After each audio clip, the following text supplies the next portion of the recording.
કેમ છો વિદ્યાર્થી મિત્રો? આવી ગયા છીએ ઇન્ડિયાના most lovable edtech platform Physics Wallah, અને એ પણ ગુજરાતીમાં.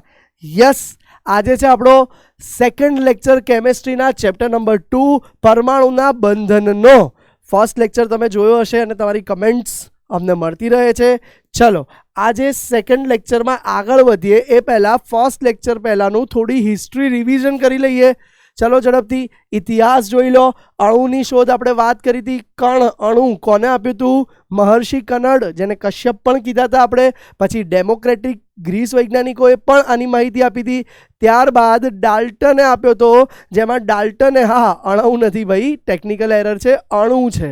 ડાલ્ટને કીધું હતું કે અણુ અવિભાજ્ય છે, અને ડાલ્ટનની વાતનું સમર્થન કર્યું હતું મહાન વૈજ્ઞાનિક માઇકલ ફેરાડેએ, અને એમને દળ સંચયનો નિયમ સાબિત કરીને બતાવ્યો હતો કે પાણીના વિદ્યુત વિભાજનથી હાઇડ્રોજન અને ઓક્સિજન વાયુ મળે છે.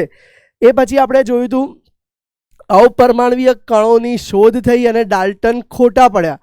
કયા કયા અપરમાણવીય કણો હતા? સૌથી પહેલા મહાન વૈજ્ઞાનિક જે થોમ્સને કેથોડ વીજભારિત નળી પર કેથોડ કિરણોનો પ્રયોગ કર્યો અને ઇલેક્ટ્રોનની શોધ કરી હતી. ત્યારબાદ ગોલ્ડસ્ટેન નામના વૈજ્ઞાનિકે કેનાલ કિરણોનો પ્રયોગ કર્યો, પણ અગેન તે આ કણોને નામ આપી શક્યા ન હતા. ત્યારબાદ મિલિકન નામના વૈજ્ઞાનિક આવ્યા હતા અને એમને તેલના ટીપાનો પ્રયોગ કર્યો હતો અને ઇલેક્ટ્રોન પરનો વીજભાર મેળવ્યો હતો. અને ફાઇનલી ત્યારબાદ રુથરફોર્ડ આવ્યા હતા અને એમને પ્રોટોનની શોધ કરી હતી. ત્યારબાદ બચેલો સમ એટોમિક પાર્ટિકલ, જેને અપરમાણવીય કણ કહેવાય, જે મૂળભૂત છે, ન્યુટ્રોન, એની ખોજ મહાન વૈજ્ઞાનિક ચેડવિકે કરી હતી.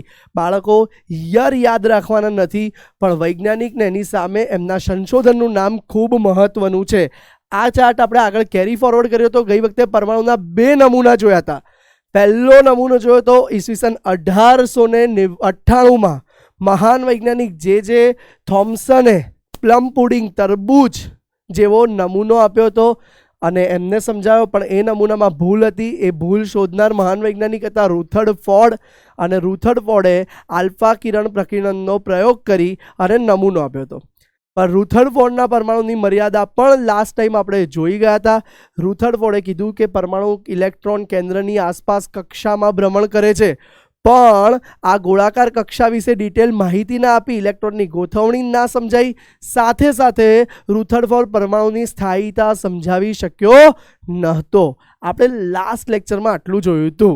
હવે આપણે કેટલાક હોમવર્કમાં તમને ક્વેશ્ચન આપ્યા હતા. ચલો જોઈ લઈએ ફટાફટથી આજે હોમવર્કના ક્વેશ્ચન. પહેલો ક્વેશ્ચન, પરમાણુમાં કેન્દ્ર છે અને આ કેન્દ્રની શોધ કયા વૈજ્ઞાનિકને જાય છે? કયા વૈજ્ઞાનિકે એવું કીધું કે પરમાણુના કેન્દ્ર હોય અને કેન્દ્રમાં પ્રોટોન અને ન્યુટ્રોન હોય છે? તો મહાન વૈજ્ઞાનિક રુથરફોર્ડ, જેમને કેન્દ્રીય નમૂનો આપ્યો હતો, અને એમના નમૂનાને કેન્દ્રીય નમૂનો પણ કહેવાયો હતો. નેક્સ્ટ ક્વેશ્ચન, રુથરફોર્ડના પ્રયોગના તારણમાં આશરે 180 ડિગ્રીએ કેટલા કણો પાછા જાય છે? બાળકો, આ સ્પેસિફિક નંબર મેં લાસ્ટ ટાઈમ બોલીને સમજાયો હતો અને કીધું હતું કે આ ક્વેશ્ચનમાં આવી શકે. એનસીઆરટીની બેઠી લાઈન છે, નીટમાં પૂછાયેલો પ્રશ્ન. તો જવાબ આવે છે 20,001 કણ અથડાઈને પાછા આવે છે એક્ઝેક્ટ 180 ડિગ્રીએ. જે કણ એટમમાં સેન્ટર પર, કેન્દ્ર પર અથડાશે, એ જ અપાકર્ષણના લીધે અથડાઈ અને 180 ડિગ્રી એક્ઝેક્ટ પાછા આવે છે. એ પછી નેક્સ્ટ ક્વેશ્ચન આપણે જોઈ લીધો તો ઓલરેડી. દળ ક્રમાંક 37 ધરાવતો, હા આ હોમવર્કનો જ ક્વેશ્ચન છે, જોઈએ. 37 ધરાવતો એક આયન એકમ ઋણ વીજભાર ધરાવે છે. જો આયન ઇલેક્ટ્રોન કરતાં આટલા વધારે ન્યુટ્રોન ધરાવે તો આયનની સંજ્ઞા શોધો. બાળકો, બહુ જ મસ્ત દાખલો છે. આવો એક દાખલો ગઈ વખતે પણ આપણે જોયો તો આજે આપણે જોઈએ. દળ ક્રમાંક એટલે તમને એ આપી દીધો છે, એની કિંમત આપી દીધી છે 37. હવે તમને કહે છે કે એક એકમ ઋણ વીજભાર ધરાવે છે, તો લખી દો 1 એકમ ઋણ વીજભાર. ચલો, પછી તમને કીધું છે કે ઇલેક્ટ્રોન કરતાં આટલા વધારે ન્યુટ્રોન છે.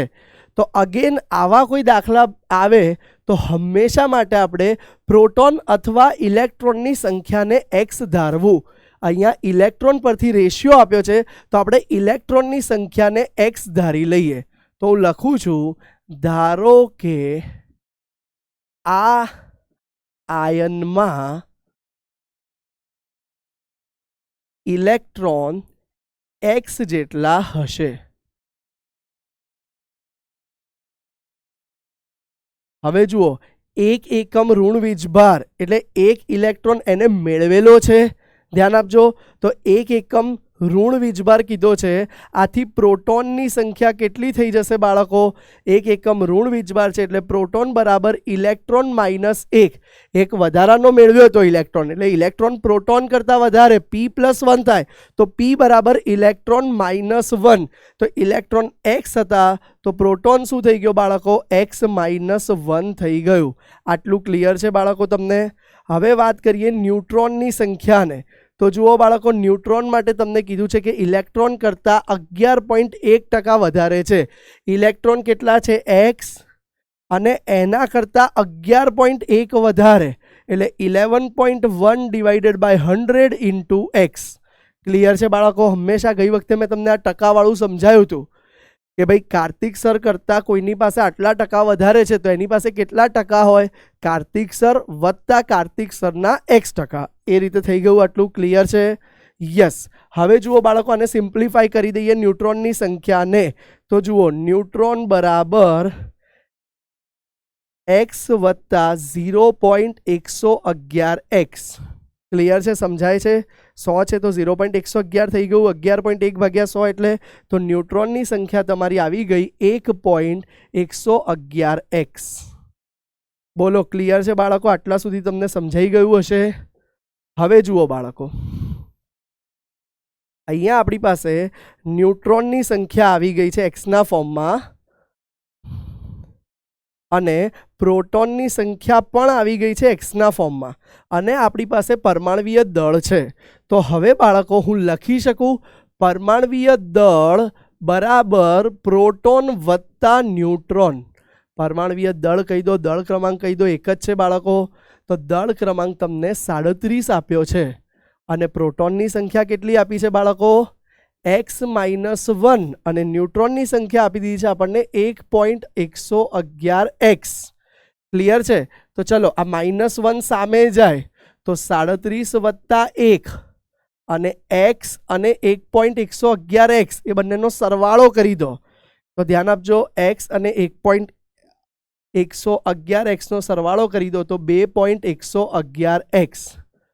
તો 37 વત્તા 1 38, 38 ભાગ્યા 2.111 બરાબર x. આમ તમને ઇલેક્ટ્રોનની સંખ્યા એટલે કે x મળી જાય. ચલો, અત્યાર પૂરતું કેલ્સીની મદદથી આપણે કરી લઈએ. તમને એવો જ અહીંયા ભાગાકાર કે આપશે જે કેલ્સીની મદદથી સહેલાઈથી થઈ શકશે. એક મિનિટ, કંઈક ટેકનિકલ એરર આવે છે બોર્ડ પર.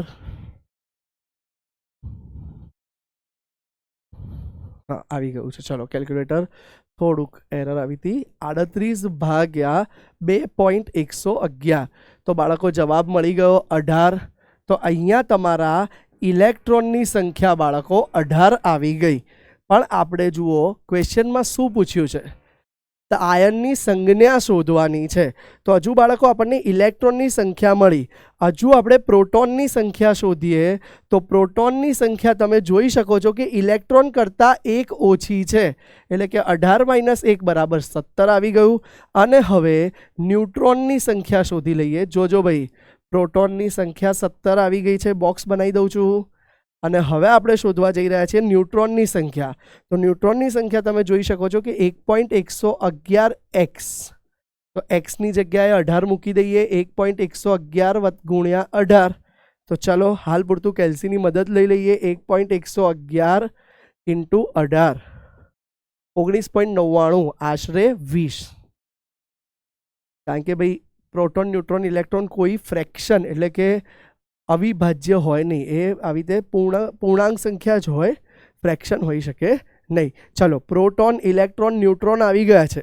તો હવે બાળકો આપણને એનો પરમાણવીય ક્રમાંક પણ મળી ગયો.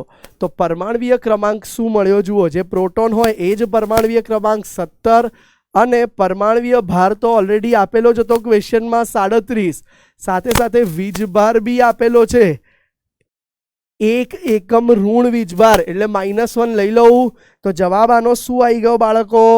લખી દઈએ આપણે આનો જવાબ 17 વાળું તત્વ. બાળકો ઓછામાં ઓછા 1 થી 20 તત્વના નામ, પરમાણુ ક્રમાંક અને દળ ક્રમાંક આવડવા જ જોઈએ.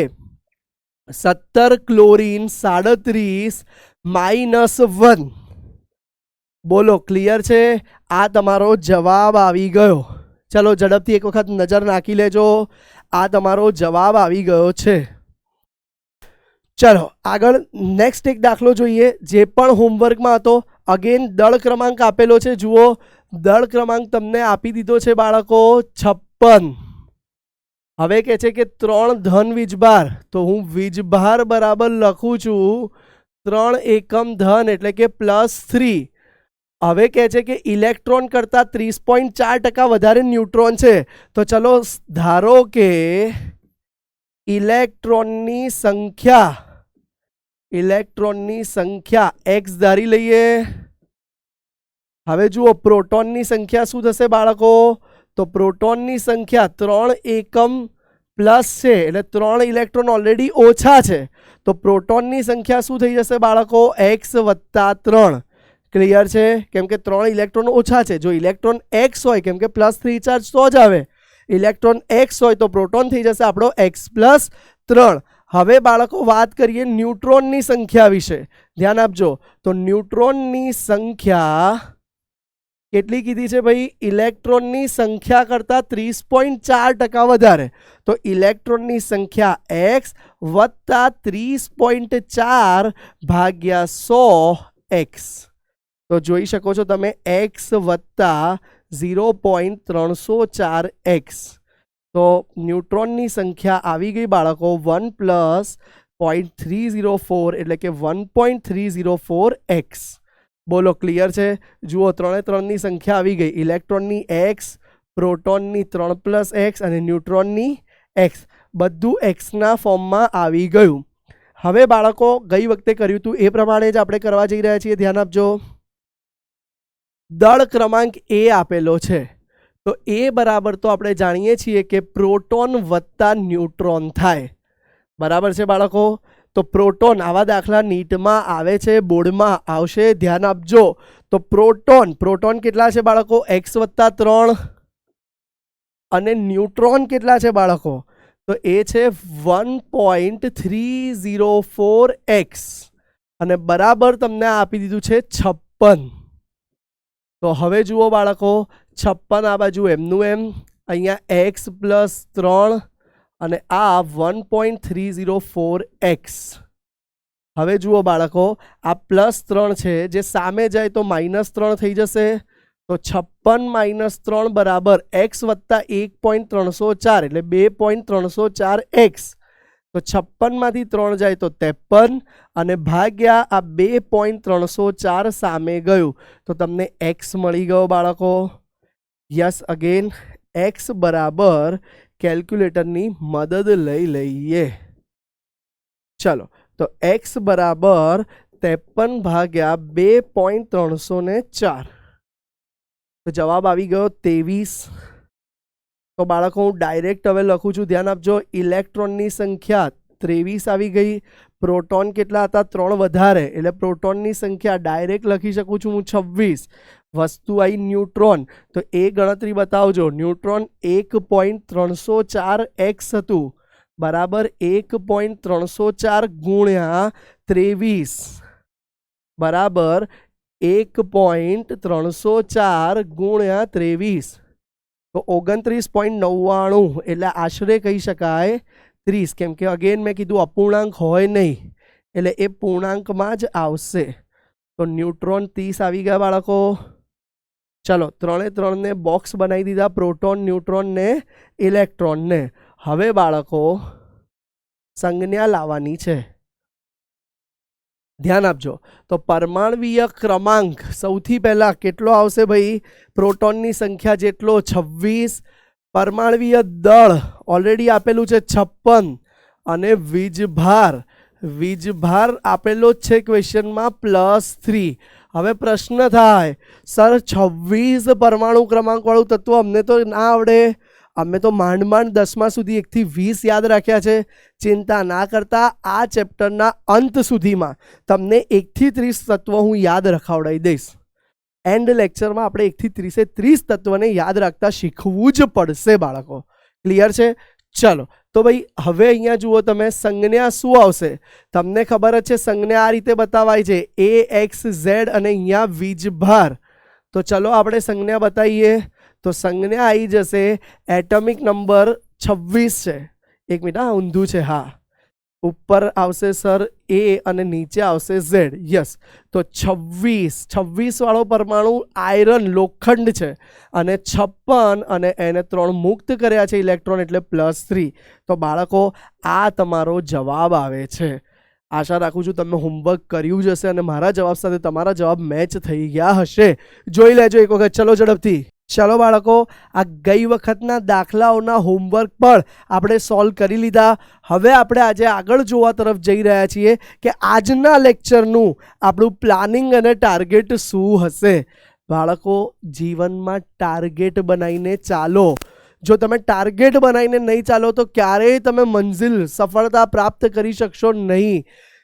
જીવનમાં દરેક સ્ટેજે પ્લાનિંગ અને ટાર્ગેટ જરૂરી છે.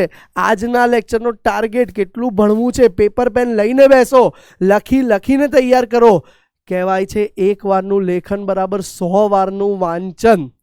હંમેશા અઘરી થિયરી, અઘરા દાખલા ગણવાથી, લખવાથી આવડશે, વાંચવાથી આવડે નહીં. તો ધ્યાન આપજો. હા, કેટલાક કન્સેપ્ટ એવા છે જે મગજમાં ઉતારો તો એમને બી સોલ્વ કરી શકો વિધાઉટ પેન, તો એ બી કન્સેપ્ટ સોલ્વ થઈ શકે. પણ અત્યારે આજનો ટાર્ગેટ શું છે આપણો જોઈએ.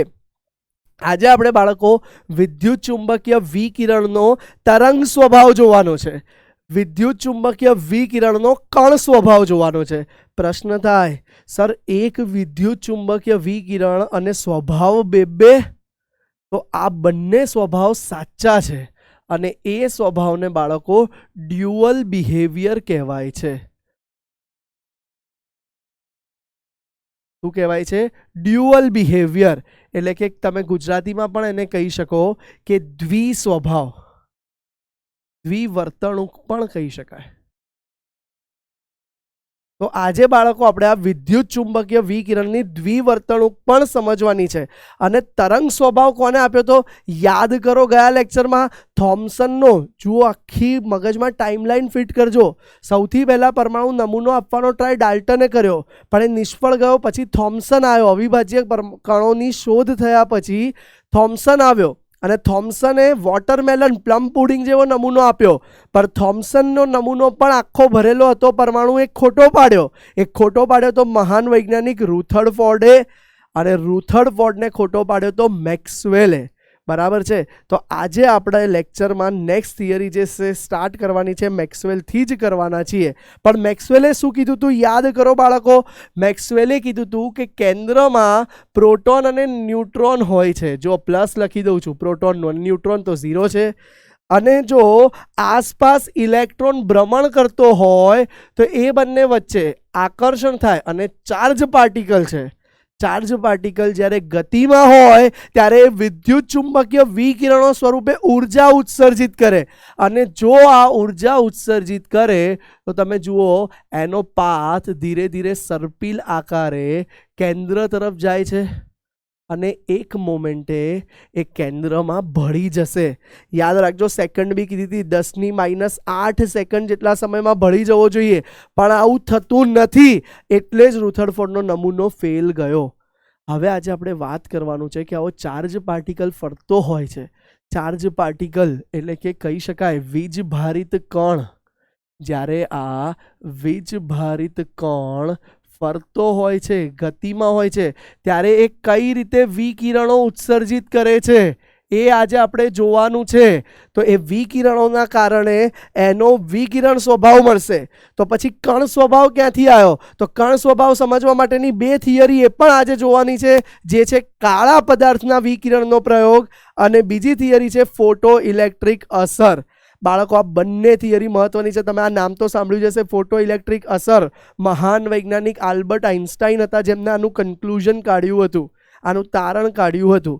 તો આજનો લેક્ચરનો ટાર્ગેટ છે આપણે આ ચારે ચાર વસ્તુ ઇન ડિટેલ ભણવા અને સમજવા તરફ જઈ રહ્યા છીએ. ચલો, આજે સૌથી પહેલા વિદ્યુત ચુંબકીય વિકિરણ શું છે?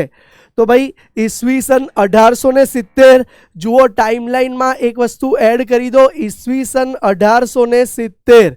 બાળકો આ ટાઈમલાઈન તમને મારી નોટ્સમાંથી તો મળશે જ, પણ તમે પણ બનાવતા રહેજો. 1870 કોણ ભાઈ? તો મેક્સવેલ, જેમ્સ ક્લાર્ક મેક્સવેલ. એમને આપણને વિદ્યુત ચુંબકીય વિકિરણો વિશે જણાવ્યું હતું. જોઈ લો, જેમ્સ ક્લાર્ક મેક્સવેલ, જેમને આપણને સૌથી પ્રથમ વૈજ્ઞાનિક હતા જેમને માઇક્રોસ્કોપિક લેવલે ગુજરાતીમાં કરેલું છે સ્થૂળદર્શી સ્તરે, એકદમ નાના લેવલે. યસ, વિદ્યુતીય અને ચુંબકીય વર્તણૂક અને વીજભારિત પદાર્થો વચ્ચેની ક્રિયાઓનો અભ્યાસ કર્યો હતો અને સમજણ આપી હતી. એમને સૂચવ્યું હતું કે ધ્યાન આપજો, આ એક વીજભારિત કણ છે. વીજ, જુઓ સ્થૂળદર્શી, એકદમ માઇક્રોસ્કોપિક લેવલે. એટલા બધા 1870ની સાલ, એટલા બધા શોધાયા બી નહોતા ઇન્સ્ટ્રુમેન્ટ ટેકનિકલ, તો પણ એમને વિદ્યુત ભારિત કણો માટે, એટલે કે હું લખી દઉં વીજ ભારિત કણ કે વિદ્યુત ભારિત કણ. જુઓ ધ્યાન આપજો, ધારો કે એક આ વિદ્યુત ભારિત કણ છે, બરાબર છે. હવે એ આ દિશામાં, ધ્યાન આપજો, આ દિશામાં ગતિ કરતો હોય છે. ધારો કે એક વીજભારિત કણ ગતિ કરતો હોય તો તેને તે પરપેન્ડિક્યુલર દિશામાં, એટલે કે લંબ દિશામાં, એક દિશામાં વિદ્યુત ક્ષેત્ર ઉત્પન્ન કરશે અને બીજી દિશામાં બીજી લંબ દિશા. હવે જુઓ, આપણી બોર્ડ 2D છે, આ સ્માર્ટ બોર્ડ 2 ડાયમેન્શન છે. અહીંયા હું તમને આ લેન્થ બતાવી શકું, હાઈટ બતાવી શકું, પણ બહાર આવતી વિથ બતાવી શકતો નથી. પણ આ પેન મારી વિથ સમજો તમે તો સોરી, તો બહાર આવતી દિશામાં બાળકો ચુંબકીય ક્ષેત્ર હશે. પણ હવે એને હું આમ બહાર બતાવી ના શકું, એના કારણે હું ચુંબકીય ક્ષેત્રને સ્લાન્ટ બતાવું છું. પણ યાદ રાખજો, 3 વચ્ચે ખૂણો કેટલો હશે? 90 ડિગ્રીનો જ છે. તો આ રીતે વિદ્યુત ભારિત કણ એક દિશામાં ગતિ કરે. ધ્યાન આપજો, માની લો આ વિદ્યુત ભારિત કણની ગતિ છે અમારો હાથ, તો એક આવશે આ દિશામાં શું ઉત્પન્ન થશે બાળકો? આ દિશામાં ઉત્પન્ન થશે વિદ્યુત ક્ષેત્ર, ચુંબકીય ક્ષેત્ર બહાર અંદર એમ ઉત્પન્ન થશે અને કણની ગતિ આ બાજુ થશે. ક્લિયર છે? જોઈ લો, હું કણ છું એવું માની લો, આ વિદ્યુત ક્ષેત્ર ઉત્પન્ન થાય છે, આ ચુંબકીય ક્ષેત્ર. યસ, અલગ સરનો ફેવરિટ વિડીયો તમે બધાએ જોયો જ હશે. તો કણની દિશા આ બાજુ છે, વિદ્યુત ક્ષેત્ર અને ચુંબકીય ક્ષેત્ર સાથે આ રીતે ઉત્પન્ન થાય છે. આવું જણાવનાર સૌપ્રથમ વૈજ્ઞાનિક હતા જેમ્સ ક્લાર્ક મેક્સવેલ. તો જોઈ લો, તેમને સૂચવ્યું કે જ્યારે વિદ્યુત ભારિત કણ પ્રવેગ હેઠળ ઘૂમે છે, ગોળ ફરે એટલે પ્રવેગ જ કહેવાય, દિશા દરેક લેવલે બદલાય છે, તો એકાંતરિત રીતે વિદ્યુત ક્ષેત્ર અને ચુંબકીય ક્ષેત્ર ઉત્પન્ન થાય છે અને તે પારગમિત એટલે કે પ્રસરે છે. આ ક્ષેત્રો તરંગ તરીકે પારગમિત થાય છે, એટલે તરંગ તરીકે વહે છે. બાળકો, તમે તરંગ તો જોયા જ હશે ફિઝિક્સમાં. તરંગ કંઈક આ રીતે બતાવાય છે. હવે બાળકો, આ તરંગ ઉત્પન્ન કઈ રીતે થાય છે? માની લો અહીંયા હું એક દોરી લગાવી દઉં ને અહીંયા પકડી રાખું છું ને એને એમ ઝરક આપું છું, તો આ તરંગ ઉત્પન્ન થાય છે. તરંગ એક ખસતા નથી, ધ્યાન આપજો, કણ એની એ જ જગ્યાએ છે. તો સર તરંગ ગતિ કઈ રીતે કરે છે? માધ્યમમાં તે પ્રસરે છે. મેં દોરીને અહીંથી ઝરક આપ્યો તો એ ઝરક આગળ સુધી ગયો, પણ કણો તો ત્યાંના ત્યાં જ રહે છે. તો આવું એમને વિદ્યુત ચુંબકીય કણો આવી ગતિ કરે છે એવું કીધું અને આ તરંગોને એને નામ આપી દીધું વિદ્યુત ચુંબકીય તરંગો અથવા તો વિદ્યુત ચુંબકીય વિકિરણ નામ આપ્યું. ક્લિયર છે? તો આ બે મહાન અવલોકન જેમ્સ મેક્સવેલે કર્યા હતા અને તેમને વિદ્યુત ચુંબકીય તરંગ વિશે માહિતી આપી. હવે આગળ જોઈએ આપણે કે આ તરંગોની લાક્ષણિકતા શું છે.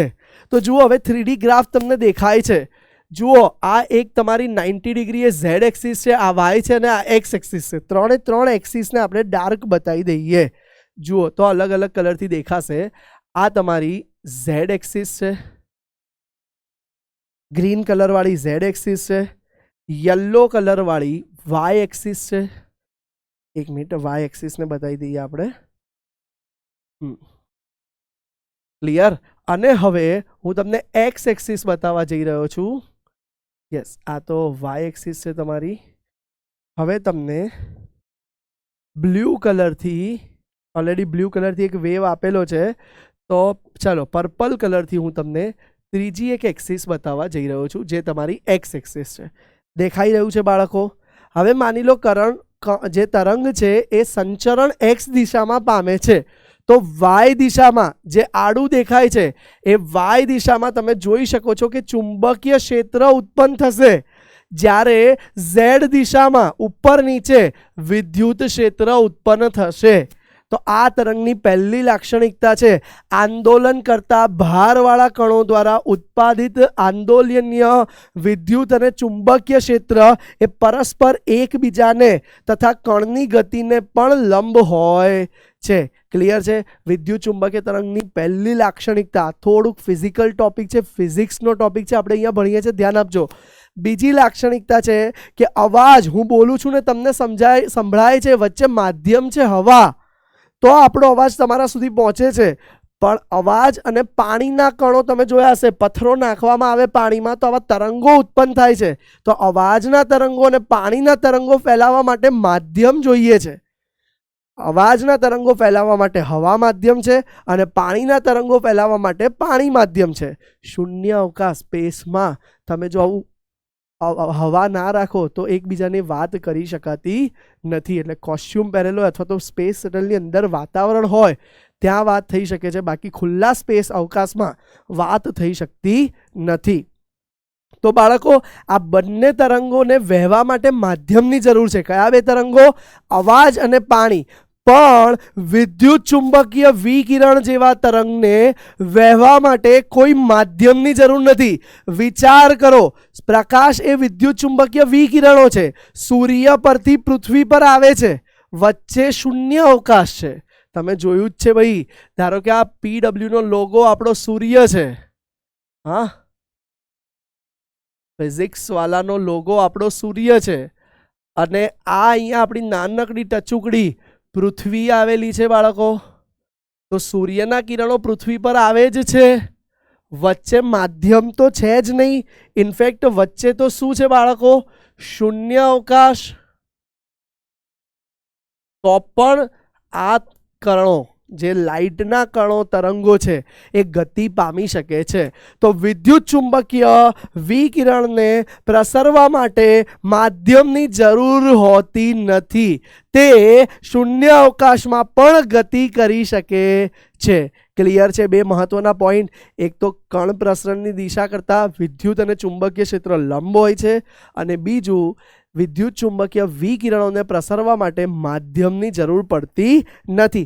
ત્રીજો ઇમ્પોર્ટન્ટ પોઈન્ટ લઈએ. વિદ્યુત ચુંબકીય વિકિરણો ઘણા બધા પ્રકારના હોય છે, અને આ ચાર્ટ તમે નાના સ્ટાન્ડર્ડમાં પણ ભણ્યા હતા.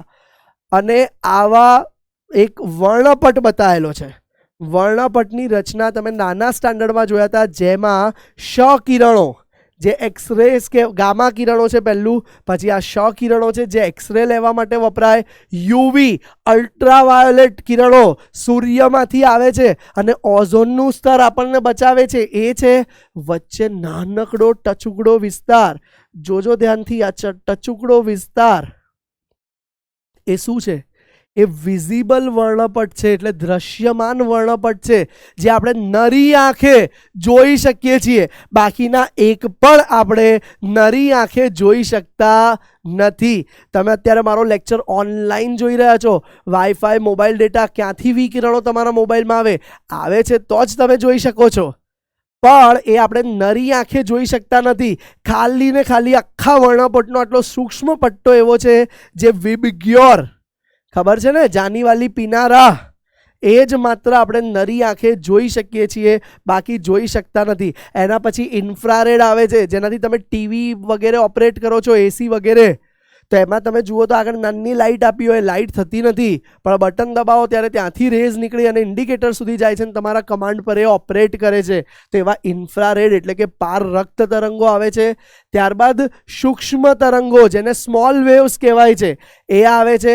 ત્યારબાદ રેડિયો તરંગો. ભાઈ રેડિયોના જમાના હવે સર ઓનલાઈન આવી ગયું બધું, કોણ રેડિયો સાંભળે? એવું નહીં, રેડિયોનો એક ટાઈમ હતો અને હજુ બી છે. રેડિયો જે ગાડીમાં જતાં આપણે ફ્રીક્વન્સી ટ્યુનિંગ કરીએ છીએ, એ રેડિયોમાં મોડ્યુલેશન બે પ્રકારનું હોય છે, AM અને FM. તમે નામ સાંભળ્યું જ હશે, એમ્પ્લિટ્યુડ મોડ્યુલેશન અને ફ્રીક્વન્સી મોડ્યુલેશન. તો એ તરંગોનો પણ અહીંયા સમાવેશ થાય છે. અને લાસ્ટમાં સૌથી ઉપર આવે છે દીર્ઘ રેડિયો તરંગો, જેનો ઉપયોગ પણ ફ્રીક્વન્સી શેર કરવા માટે, સંદેશાની આપ-લે કરવા માટે કરવામાં આવે છે. તો આ છે તરંગો વર્ણપટ. બરાબર છે. જુઓ, બે વસ્તુ બધા તરંગોની જુદી જુદી હોય છે. ન્યૂને કહી શકાય ફ્રીક્વન્સી, એને ગુજરાતીમાં કહેવાય છે આવૃત્તિ. અને લેમ્ડા જેને કહેવાય છે તરંગ લંબાઈ. શું છે આ બધા એકમો આજે આપણે ભણવાના છીએ, ચિંતા ના કરતા, ખાલી જાણકારી આપી દઉં તમને. એક્ઝામમાં ક્વેશ્ચન આ વર્ણપટ પરથી શું પૂછે? સર અમારે બધું યાદ રાખવું પડે. બધું યાદ રાખો તો બેસ્ટ, પણ હું કહું એટલીસ્ટ એટલું તો ઓછામાં ઓછું યાદ રાખવું પડે. સૌથી વધારે આવૃત્તિ કોની? તો તમે જોઈ શકો છો કે ગામા કિરણો. યાદ રાખો, સૌથી વધારે આવૃત્તિ કોની? તો ગામા કિરણો. સૌથી ઓછી આવૃત્તિ કોની? તો તમે કહી શકો છો કે દીર્ઘ તરંગો. દીર્ઘ તરંગોની આવૃત્તિ સૌથી ઓછી હોય છે. તરંગ લંબાઈ અને આવૃત્તિ એકબીજાના વ્યસ્ત છે. શું છે હમણાં જ આગળ જોઈશું, ચિંતા ના કરો, પણ અત્યારે યાદ રાખી લો, તરંગ લંબાઈ અને આવૃત્તિ એકબીજાના વ્યસ્ત છે. તરંગ લંબાઈ સૌથી ઓછી કોની? તો જોઈ લો અહીંયા 10 4, 6, 8 બરાબર છે. તો તરંગ લંબાઈ લેમ્ડા જેને કહેવાય છે, લેમ્ડા સૌથી ઓછી કોની છે? તો ગામા કિરણોની છે. જુઓ માઇનસમાં છે 18, એટલે ગામા કિરણોની તરંગ લંબાઈ સૌથી ઓછી. અને સૌથી વધારે કોની છે તરંગ લંબાઈ? તો તરંગ લંબાઈમાં સૌથી વધારે આવી જશે દીર્ઘ તરંગો. બાળકો, આ વસ્તુ MCQ માટે મહત્વનું છે. તો આને બોક્સ બનાવી દઈએ આપણે, આટલું યાદ રાખી લેજો. તરંગ લંબાઈ ને આવૃત્તિ એકબીજાના વ્યસ્ત છે, અને કોની સૌથી વધી ને કોની ઓછી એ યાદ રાખવું જ જોઈએ. ક્લિયર છે? બીજું શું યાદ રાખવું જોઈએ ખાસ સર? તો તમે આ નાના સ્ટાન્ડર્ડમાં ભણી ગયા હતા, તરંગ લંબાઈ 400 નેનોમીટરથી લઈ અને 750 નેનોમીટરમાં હોય છે. 400 પર વ્હાઇટિશ યલો છે અને 750 પર બ્લુ છે. ક્લિયર છે? એ સિવાય તમે રેડિયો તરંગોની પણ ખાસ યાદ રાખી શકો કે એની તરંગ લંબાઈ 10⁻0 થી લઈ અને 10⁻3 સુધી મળે છે. એટલે 0 થી લઈને 1000 મીટર સુધીની તરંગ લંબાઈ આ કોની છે? રેડિયો તરંગની છે. આટલી વસ્તુ જેટલી મેં બોર્ડ પર ખાસ ઇન્ડિકેટ કરી. 400 થી 750 નેનોમીટર છે. હા, નેનોમીટર એટલે તમને ખબર હોવી જોઈએ, ગુણ્યા 10⁻9 ડેસી સેન્ટીમિલી માઇક્રો નેનો 1 2 3 6 9. તો આની 10⁻9 મીટર આવે છે, અને આની 400 ગુણ્યા 10⁻9 મીટર. જો મીટરમાં ફેરવો તો 10⁻9 નેનોમીટરમાં કહો તો એમ કહી શકાય. જે વિઝિબલ સ્પેક્ટ્રા છે, જે આપણે જોઈ શકીએ છીએ, દ્રશ્ય પ્રકાશના વર્ણપટ છે. તો બાળકો, આ હતું વર્ણપટ, જેમાં જુદી જુદી આવૃત્તિ અને તરંગ લંબાઈ બતાવેલી છે. હવે પ્રશ્ન થાય, સર વિકિરણને દર્શાવવા માટે કેટલી વસ્તુઓ સમજવી પડે? તો વિદ્યુત ચુંબકીય વિકિરણને દર્શાવવા માટે મુખ્ય 3 વસ્તુઓ ખાસ સમજવી પડે: આવૃત્તિ, તરંગ લંબાઈ અને તરંગ સંખ્યા. શું છે? ચલો દરેકની વ્યાખ્યા જોઈએ. આવૃત્તિ, તો આવૃત્તિની વ્યાખ્યા છે આપેલ બિંદુ પાસેથી એકમ સમયમાં પસાર થતા તરંગની સંખ્યાને આવૃત્તિ કહે છે. જુઓ ભાઈ, એક બિંદુ, તમે તરંગ અગેન ફરી બતાવી દઉં તરંગને. ચાલો ધ્યાન આપજો, તરંગ ફરી જોઈ લઈએ આપણે. આ એક તરંગ છે આ એક આવૃત્તિ થઈ કહેવાય, આ બે, બરાબર છે, બે તરંગ થયા. એક બિંદુ હું ધારી લઉં કોઈ પણ, અને ત્યાં એકમ સમય 1 સેકન્ડમાં આવા કેટલા તરંગ પાસ થયા, એ તરંગની સંખ્યાને આવૃત્તિ કહેવાય છે. બાળકો, કેમેસ્ટ્રીમાં આવૃત્તિની સંજ્ઞા ધ્યાન આપજો, કેમેસ્ટ્રીમાં આવૃત્તિની સંજ્ઞા ન્યુ છે, જ્યારે ફિઝિક્સમાં ઘણી વખત આવૃત્તિની સંજ્ઞા ફ્રીક્વન્સી એફથી પણ બતાવવામાં આવે છે. મિનિંગ એક જ છે, ન્યુ કહો કે એફ કહો. આવૃત્તિનો એકમ સેકન્ડ ઇનવર્સ અથવા તો હેનરીચ હર્ટ્ઝના નામ પરથી હર્ટ્ઝ HZ પણ આપવામાં આવે છે. સેકન્ડ ઇનવર્સ અથવા હર્ટ્ઝ. બાળકો, બહુ મહત્વની વાત છે, તમારે ફિઝિક્સમાં અને અત્યારે દાખલા ગણવામાં પણ કામમાં આવશે, ધ્યાન આપજો. તરંગ લંબાઈને આવૃત્તિ વ્યસ્ત પ્રમાણમાં છે. તરંગ લંબાઈ એટલે શું? તો આ એક તરંગની લંબાઈને તરંગ લંબાઈ સામાન્ય રીતે કહેવાય. પણ હમણાં જોયું આપણે કે તરંગ તો સર કઈ રીતે આગળ વધે છે, કણો તો ત્યાંના ત્યાં જ રહે છે. તો તરંગ લંબાઈની વ્યાખ્યા કંઈક આ રીતે આપી શકાય. બાળકો ધ્યાન આપજો, આ જે તરંગ છે એનો સૌથી ટોચનો ભાગ હોય છે, અલગ કલરથી બતાવું, ધ્યાન રહેજો, સૌથી ટોચના ભાગ હોય છે એને શૃંગ કહેવાય છે. શું કહેવાય છે બાળકો? શૃંગ. બરાબર. અને આ જે સૌથી બોટમના ભાગ હોય છે એને કહેવાય છે બાળકો ગર્ત. શૃંગ અને ગર્ત. તો બાળકો તમે જોઈ શકો છો ધ્યાનથી કે તરંગ લંબાઈ કોને કહેવાય? બે ક્રમિક શૃંગ અથવા બે ક્રમિક ગર્ત વચ્ચેના અંતરને. તો તરંગ લંબાઈની વ્યાખ્યા આવી જાય કે બે ક્રમિક શૃંગ અથવા ક્રમિક ગર્ત, બે ક્રમિક શૃંગ અથવા બે ક્રમિક ગર્ત વચ્ચેના અંતરને તરંગ લંબાઈ કહે છે.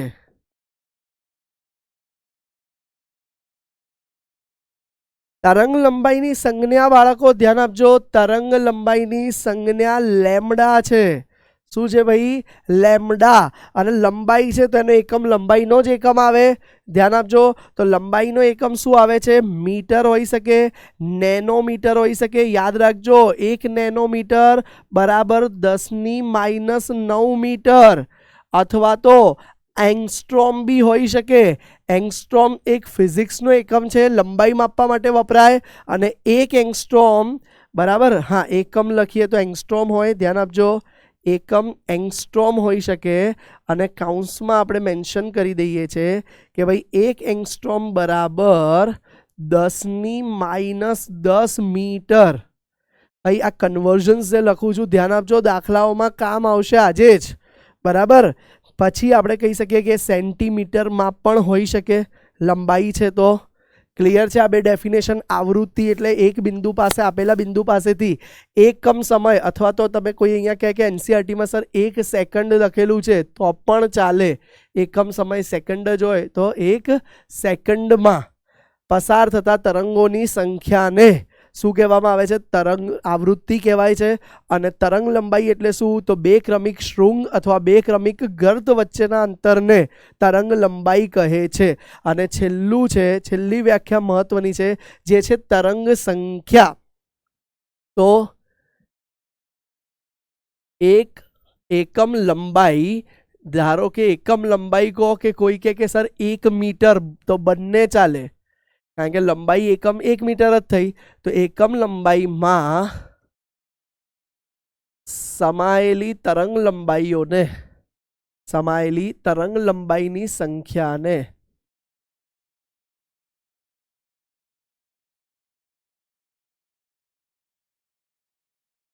તરંગ સંખ્યા કહે છે.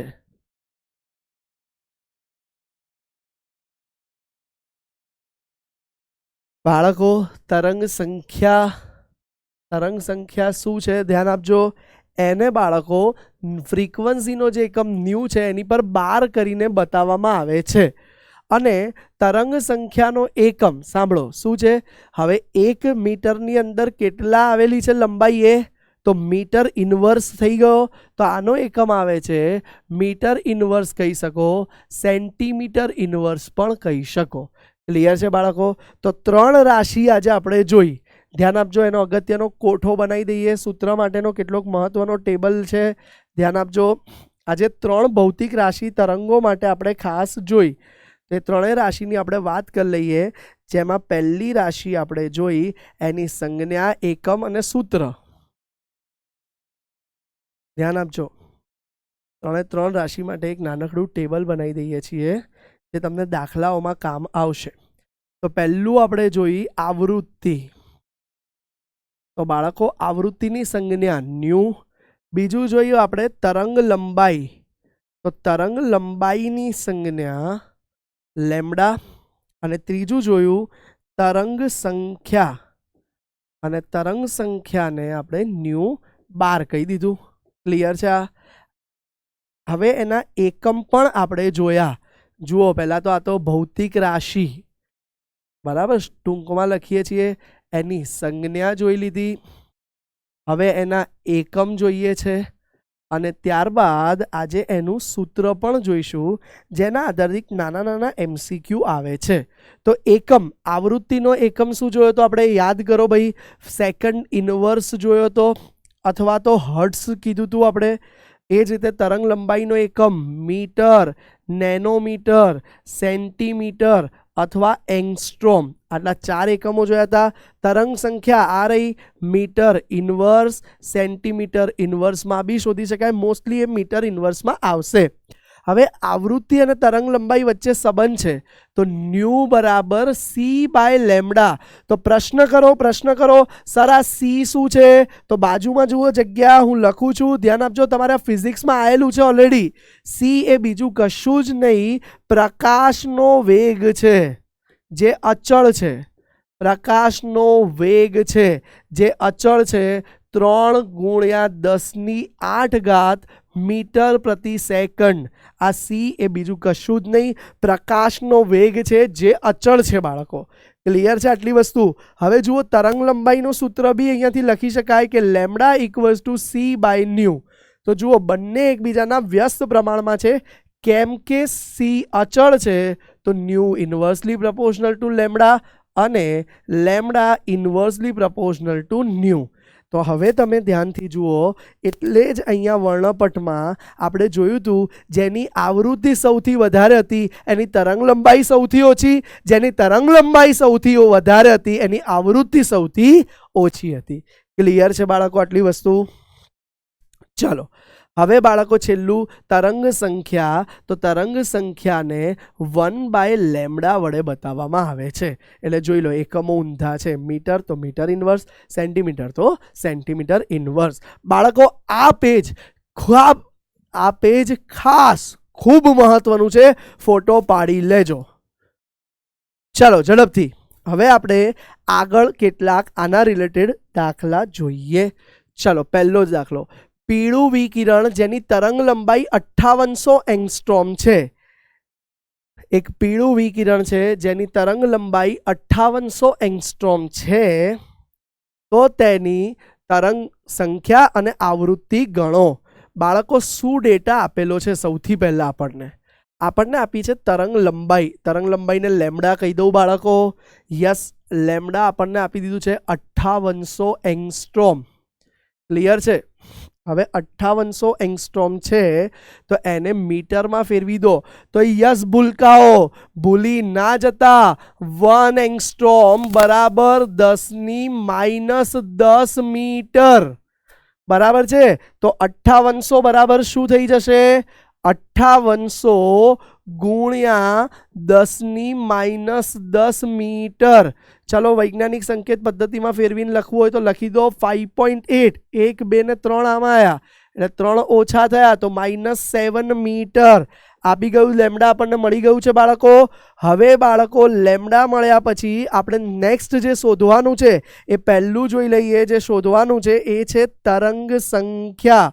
તો તરંગ સંખ્યા એટલે બાળકો શું કહી શકાય? ન્યુ બાર. તો ન્યુ બારનું સૂત્ર હમણાં જ આગળ જોયું, 1/લેમ્ડા થઈ જશે. લેમ્ડા આપેલું છે, જોઈ લો. તો 1 divided by 5.8 1 divided by 5.8 into 10 to the power -7. તો ચાલો પરમ મિત્ર કેલ્ક્યુલેટરની મદદ લઈ લઈએ. અગેન કહું છું, ચિંતા ના કરતા, તમારું નીટ JEE જ્યાં કેલ્સી નહીં આવે ત્યાં એવો જ રેશિયો આપવામાં આવશે જે તમે કેલ્ક્યુલેટર વગર કરી શકો. તો 1 ડિવાઇડેડ બાય 5.8, તો જવાબ આવી જશે અહીંયા તમારો 0.172 ગુણ્યા 10⁻7. બાળકો ઉપર જાય તો +7 થઈ ગયું. તો અહીંયા તમારો વેવ નંબર, જેને ગુજરાતીમાં કહેવાય તરંગ સંખ્યા, તો તરંગ સંખ્યા આવી ગઈ અને એનો એકમ આવશે મીટર ઇન્વર્સ. પણ હજુ કોઈ બાળકો કે વૈજ્ઞાનિક સંકેત પદ્ધતિસર, તો ફેરવી દઈએ 1.72 into 10 to the power 6 metre inverse. Clear છે બાળકો? ચલો, તરંગ સંખ્યા આવી ગયા બાદ નેક્સ્ટ ચેલેન્જ લઈએ આપણે. નેક્સ્ટ વસ્તુ આપણે સેકન્ડ પોઈન્ટમાં જે શોધવાનું છે, કલર બદલી દઈએ, એ છે આવૃત્તિ ગણો. તો ભાઈ ન્યુ ઇક્વલ્સ ટુ ફોર્મ્યુલા જ છે આપણી પાસે c/λ. સી અચૂક યાદ હોવો જોઈએ, પ્રકાશનો વેગ 3 × 10⁸ મીટર સેકન્ડ ઇન્વર્સ, મીટર પ્રતિ સેકન્ડ. ચલો મૂકી દો.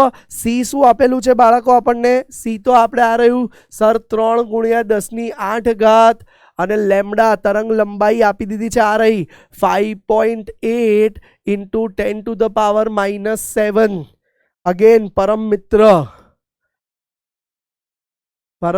આવી ગયા છે આપણા.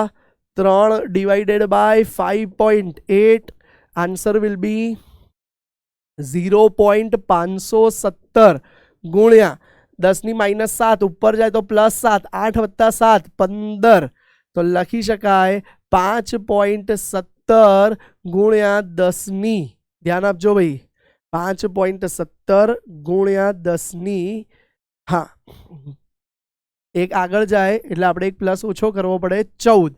તો 5.17 ગુણ્યા 10ની 14, અને આવૃત્તિ છે, ધ્યાન આપજો, ન્યૂ એ આવૃત્તિ છે, તો એનો એકમ તમે સેકન્ડ ઇન્વર્સ અથવા કોઈ કે સર મારે હર્ટ્સ લખવો છે તો લખી શકો.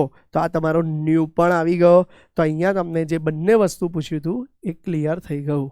બોલો ક્લિયર છે બાળકો? ચલો ઝડપથી નજર નાખી લો એકવાર.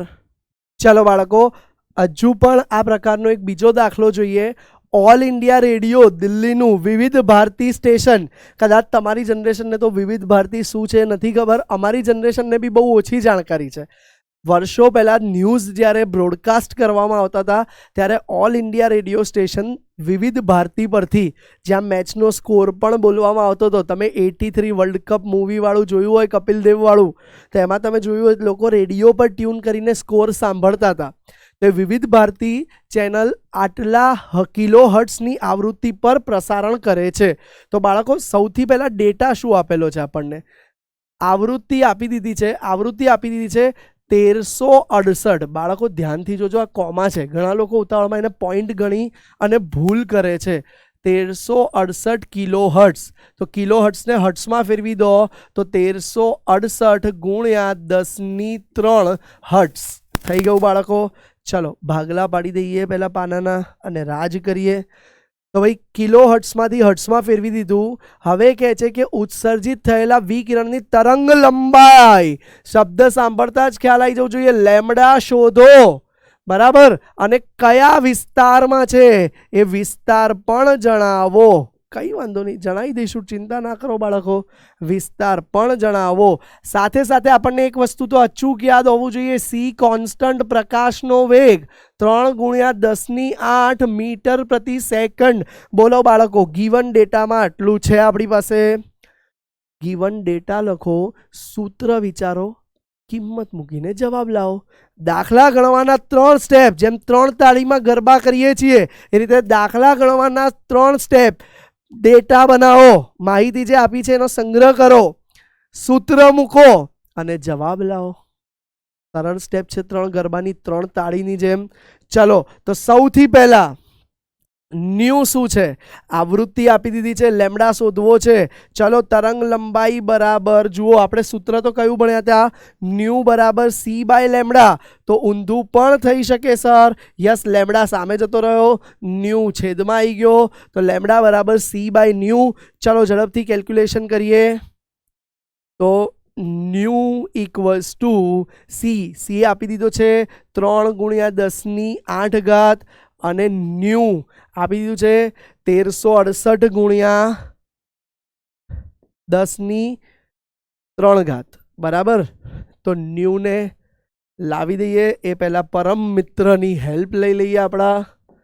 હા, ગુજરાત બોર્ડની એક્ઝામમાં સર અલાઉડ છે, યસ અલાઉડ છે બાળકો, પણ JEE નીટમાં અલાઉડ નથી. તો 3/1368, તો તમને જવાબ મળી જશે ન્યુ 0.0022219 છે, એટલે હું 22 લખું. ચલો ના, પ્રોપર જ લખીએ આપણે 219. બોલો ક્લિયર છે? આ ન્યુ મળ્યું, પણ હજુ 10⁻³ બાકી છે. હા, ઇન્ટુ 10⁸ હતી ઉપર. હવે આ 3 ઉપર ગઈ, 8માંથી 3 બાદ થશે, તો શું આવી ગયું? ન્યુ બરાબર 0.00219 ગુણ્યા 10⁵. તો હવે જુઓ, આને સાદી રીતે લખી દો તો 1 2 3 4 5 219 આવી ગયું ન્યુ. 1 મિનિટ, હા ભૂલ થઈ, આપણે લેમડા શોધી રહ્યા છીએ. હા, અહીંયા સંજ્ઞામાં ભૂલ થઈ, મેથડ બધી બરાબર છે, ન્યુ મૂક્યું છે અને આપણે શોધી રહ્યા છીએ લેમડા. તો બોલો લેમડા આવી ગયું આપણું. અને લેમડાનો એકમ તો તમે જાણો જ છો, તરંગ લંબાઈ મીટરમાં આવી ગયું. હવે હજુ દાખલો પત્યો નથી, 219 મીટર તો આવી ગયું, કેમ કે જુઓ આગળ જઈશું mm 1 2 3 3 આગળ ગયા. 1 મિનિટ, ભૂલ છે. હા ના, બરાબર જ હતું. ચલો 219 જવાબ આવી ગયો, 219 મીટર આવી ગયું. હા, કારણ કે 5 હતી, તો 1 2 3 4 5 પોઈન્ટ આગળ જતા રહ્યા. હવે પ્રશ્ન એ છે 219 આવી ગયા પછી કે આ 219 એ કયા વિસ્તારમાં છે? તો જુઓ આગળ આપણે તમને મેં સમજાવ્યું હતું કે વિસ્તાર કેટલાક યાદ રાખજો. ખાસ કયો? દ્રશ્ય પ્રકાશ યાદ રાખ્યો તો એ 400 થી 750 નેનોમીટર અને રેડિયો તરંગો 0 થી 1000 મીટરમાં હતા. તો જુઓ આ ક્યાં આવ્યું? તમારો આન્સર આવી ગયો 219 મીટર. તો જે 0 થી 1000 ની વચ્ચે કહેવાય, માટે એમનો વિસ્તાર કયો હશે ભાઈ? રેડિયો તરંગ વિસ્તારમાં આવેલું હશે આ તરંગ. રેડિયો તરંગ, કારણ કે વિવિધ ભારતી તો રેડિયો તરંગમાં જ પ્રસારિત કરે, વિસ્તારમાં પ્રસારણ થતું હશે. ક્લિયર છે? બોલો. તો આ પ્રકારના દાખલા પણ પૂછાઈ શકે, એક વખત ઝડપથી નજર મારી લો. ચાલો આગળ વધીએ નેક્સ્ટ પોઈન્ટ પર કે સર વિદ્યુત ચુંબકીય વિકિરણ છે, આપણને સમજાઈ ગયું, પણ હવે તમે તો શરૂઆતમાં કહેતા હતા કે એનો દ્વૈત સ્વભાવ છે, તો વિકિરણ જ હતા, તો એમાં કણો ક્યાંથી આવ્યા? તો બાળકો, વૈજ્ઞાનિકોએ વિદ્યુત ચુંબકને વિકિરણ, જે પ્રકાશ હતો એને વિકિરણ ડિક્લેર કર્યા પછી સંશોધનો કર્યા. કેટલાક એવા 4 સંશોધન થયા જે વિદ્યુત ચુંબકીયને વિકિરણ કહેવા કરતાં કણ કહેવા વધારે પ્રિફરેબલ થયા. તો કયા 4 પ્રયોગો હતા એ જોઈ લો. વિવર્તન અને વ્યતિકરણ, જે ફિઝિક્સની 2 ઇમ્પોર્ટન્ટ ઘટના છે, વિવર્તન અને વ્યતિકરણ. તો એ ઘટના આ તરંગ સ્વભાવથી સમજાવી શકાતી નથી. પ્લસ 19મી સદીમાં જ્યારે વિદ્યુત ચુંબકીય વિકિરણ છે એ ક્લાસિકલ ફિઝિક્સ, જે ઓલ્ડ ફિઝિક્સથી, જે ઓલ્ડ ફિઝિક્સ હતું ક્લાસિકલ, જૂની વસ્તુને આપણે કહેતા હોઈએ છીએ ક્લાસિકલ, જેને ગુજરાતીમાં ચીરસમ્મત પણ કહેવાય. તો એના કન્સેપ્ટોથી આ 4 વસ્તુ સમજાવી શકાતું નહોતું. કઈ 4 વસ્તુઓ છે જુઓ?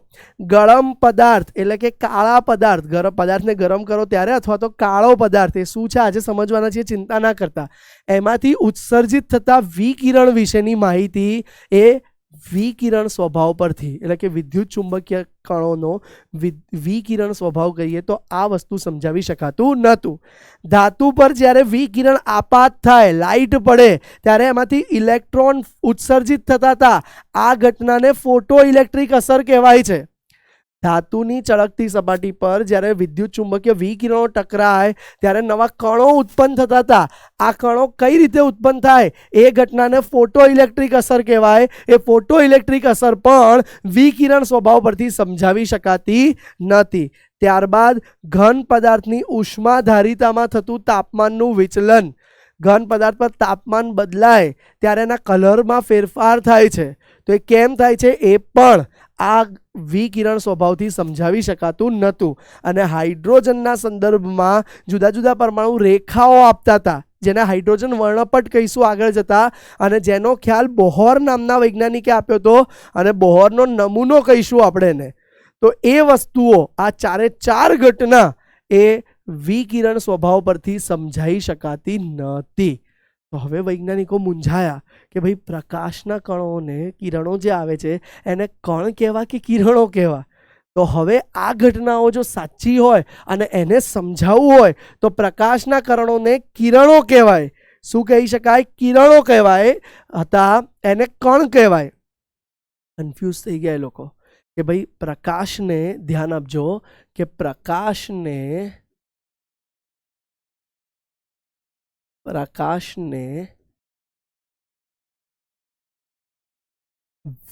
વિકિરણ કે તરંગ કહેવા કે પછી કણ કહેવા, કહેવું શું? તો વૈજ્ઞાનિકોએ આ ઘટનાઓ સમજાવતી વખતે ક્લિયર કરશે કે ભાઈ વિદ્યુત ચુંબકીય વિકિરણો જે પ્રકાશના છે એ વિકિરણો પણ છે, એટલે કે તરંગ પણ છે, અને સાથે સાથે કણ પણ છે. એમ બંને સ્વભાવ ધરાવે છે. જબ્બીમેટ, બરાબર છે.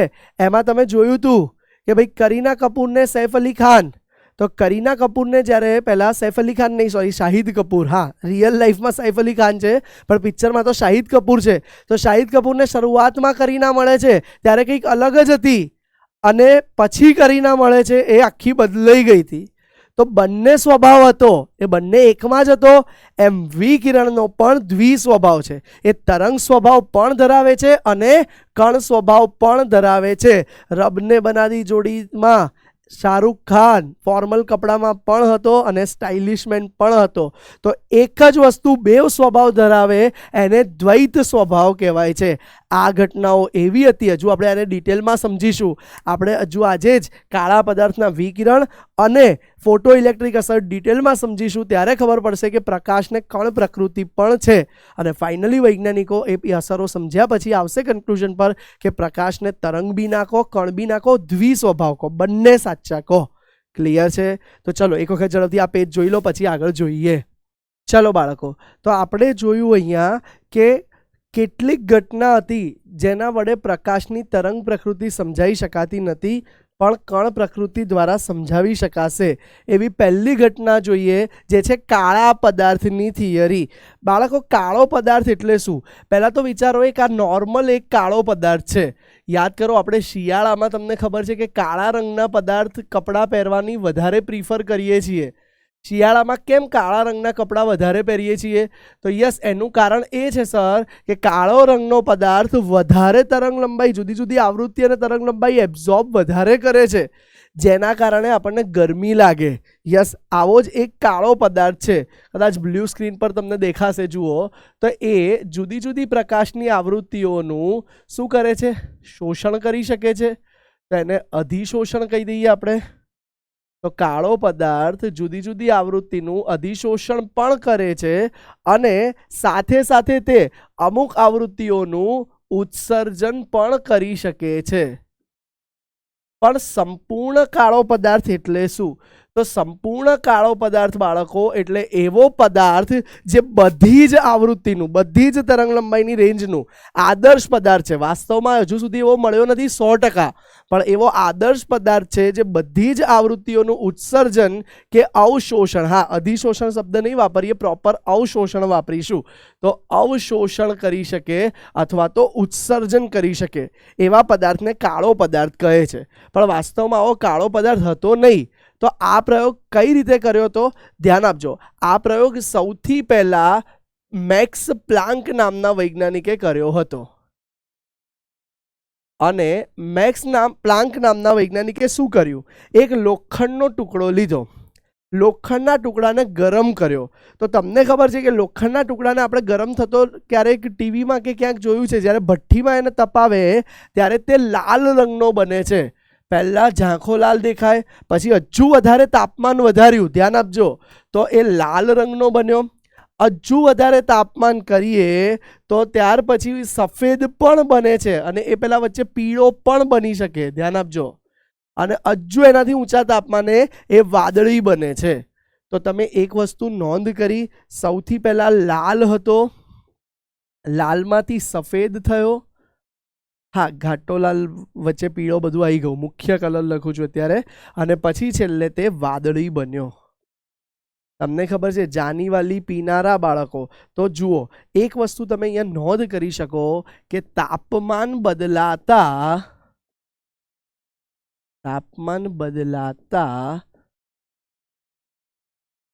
ઉત્સર્જિત થતા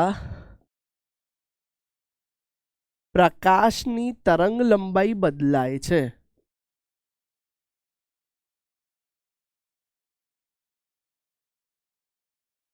તરંગ લંબાઈ બદલાય છે.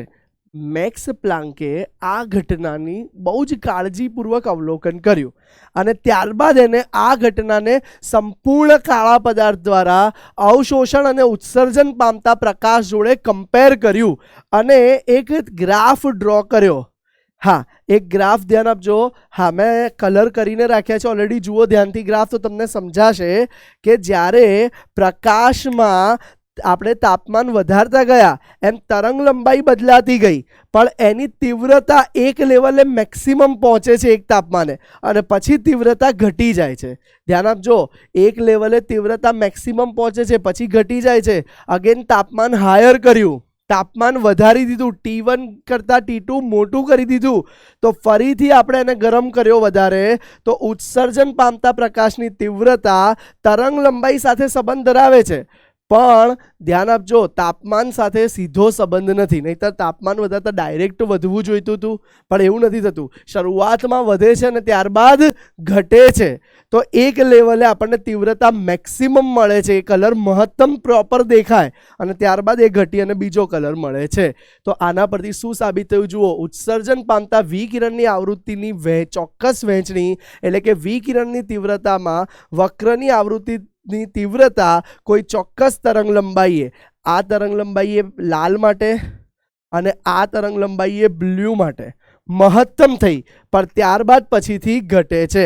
કાળા પદાર્થના વિકિરણની આ ઘટના, ધ્યાન આપજો, આ કાળા પદાર્થની ઘટના જે કોણે આપી હતી એ બી બહુ મહત્વનું છે. કાળા પદાર્થની ઘટના ઉત્સર્જન ઘટના પણ કહી શકો, થિયરી પણ કહી શકો, જે મહાન વૈજ્ઞાનિક મેક્સ પ્લાન્કે આપી હતી. હવે એ આ ઘટના, બાળકો કી પોઈન્ટ લખું છું, ધ્યાન આપજો, પ્રકાશના તરંગ સ્વભાવથી સમજાવી શકાતી નથી. કેમ? જો તરંગ સ્વભાવ હોત તો આવું ના મળત, તો આપણને સીધું ગ્રાફ મળતો તો લિનિયર. પણ હવે આપણે જોયું કે તાપમાને કોઈ ગ્રાફ લિનિયર નથી મળ્યો, સીધી લાઈન નથી મળ્યો, કારણ કે દરેક તાપમાને અલગ અલગ કણો રહેલા હોય, અને દરેક કણની ઇન્ડિવિજ્યુઅલ, ધ્યાન આપજો, દરેક તાપમાને અલગ અલગ કણો રહેલા હોય છે, અને દરેક કણોની ઉર્જા જુદી જુદી હોય છે. હવે દરેક કણોની ઉર્જા જુદી જુદી છે, એટલે એ તરંગ હોય તો બધાની સરખી હોવી જોઈએ. તો તરંગથી સમજાવી શકાતું નથી, પરંતુ પ્રકાશની કણ સ્વભાવથી આ ઘટના સમજાવી શકાય.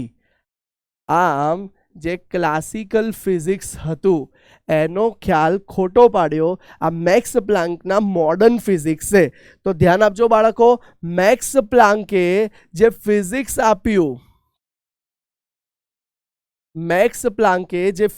આપ્યું, તેને મોડર્ન ફિઝિક્સ કહેવાય છે.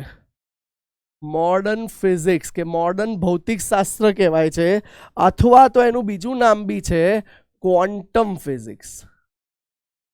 હવે પ્રશ્ન થાય કે સર આ ક્વોન્ટમ શબ્દ શું છે? તો એ જ આજે સમજવાનું છે. ધ્યાન આપજો. પણ મેક્સ પ્લાન્કે એવું કીધું કે જે પ્રકાશમાં કણો હતા એ સતત નથી મળતા, અસતત મળ્યા, દરેક કણો પર આધાર રાખે છે. તો હવે જુઓ અહીંયા હું ગોલ્ડન વર્ડ લખું છું, ઉત્સર્જન કે અવશોષણ પામતા પ્રકાશની ઊર્જાનું નાનામાં નાનું મૂલ્ય, નાનામાં નાનું મૂલ્ય એને ક્વોન્ટમ કહેવાય છે. શું કહેવાય છે? ક્વોન્ટમ કહે છે. નાનામાં નાનું મૂલ્ય ઉર્જાનું એ ક્વોન્ટમ કહેવાય છે. અને મેક્સ પ્લાન્કે આવી રીતે એક કણની ઉર્જાની વાત કરી. પ્રકાશને બલ્ક તરીકે ના લીધો, પ્રકાશને એક નાના કણ તરીકે લીધો. આગળની થિયરી સમજવા માટે મહત્વની છે, હવેની થિયરી દાખલા માટે JEE નીટ માટે કામની છે, ધ્યાન આપજો. તો મેક્સ પ્લાન્કે એક કણની ઉર્જા માટે સૂત્ર આપ્યું અને એક કણની ઉર્જાના સૂત્રને એનર્જીને એને E સિમ્બોલ આપ્યું અને E બરાબર એને કીધું કે એ આવૃત્તિના સમપ્રમાણમાં છે. કણની ઉર્જા આવૃત્તિના સમપ્રમાણમાં છે, ઇન્ટેન્સિટી આવૃત્તિના સમપ્રમાણમાં છે, પણ એ તાપમાન સાથે સીધો સંબંધ ધરાવશે નહીં. ક્લિયર છે? તો E directly equals to h new. હવે અહીંયા પ્રશ્ન થાય, સર E શું છે?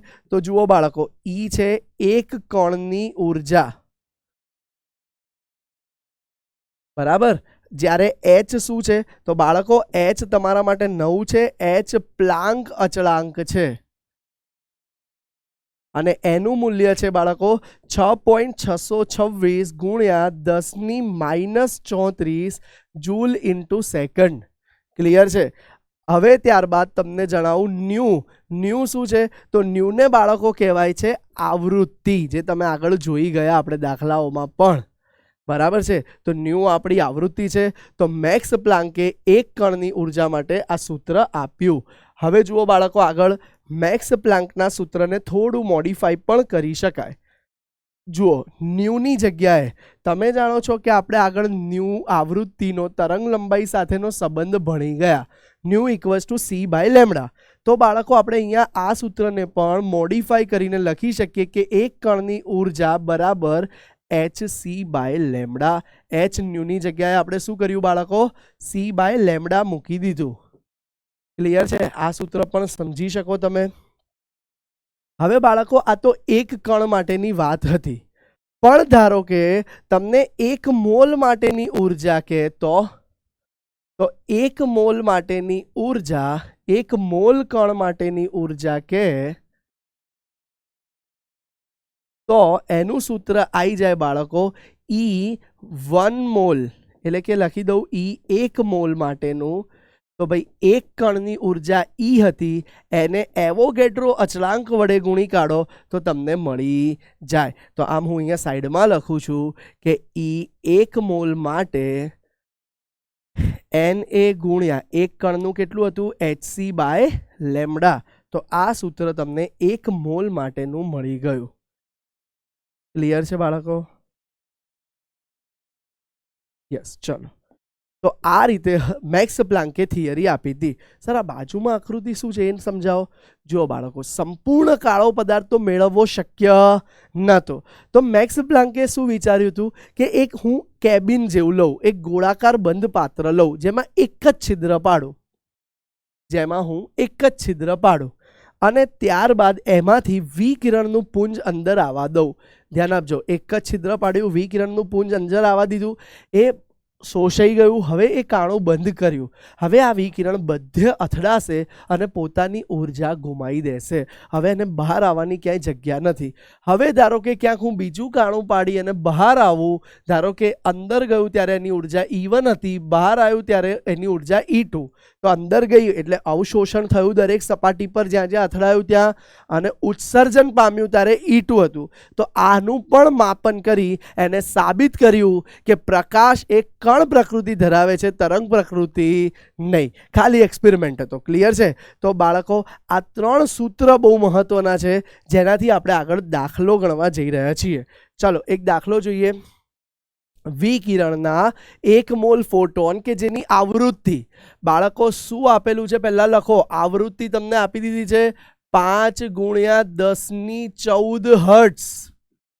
આવૃત્તિ તમને આપી દીધી છે 5 × 1014 હર્ટ્ઝ.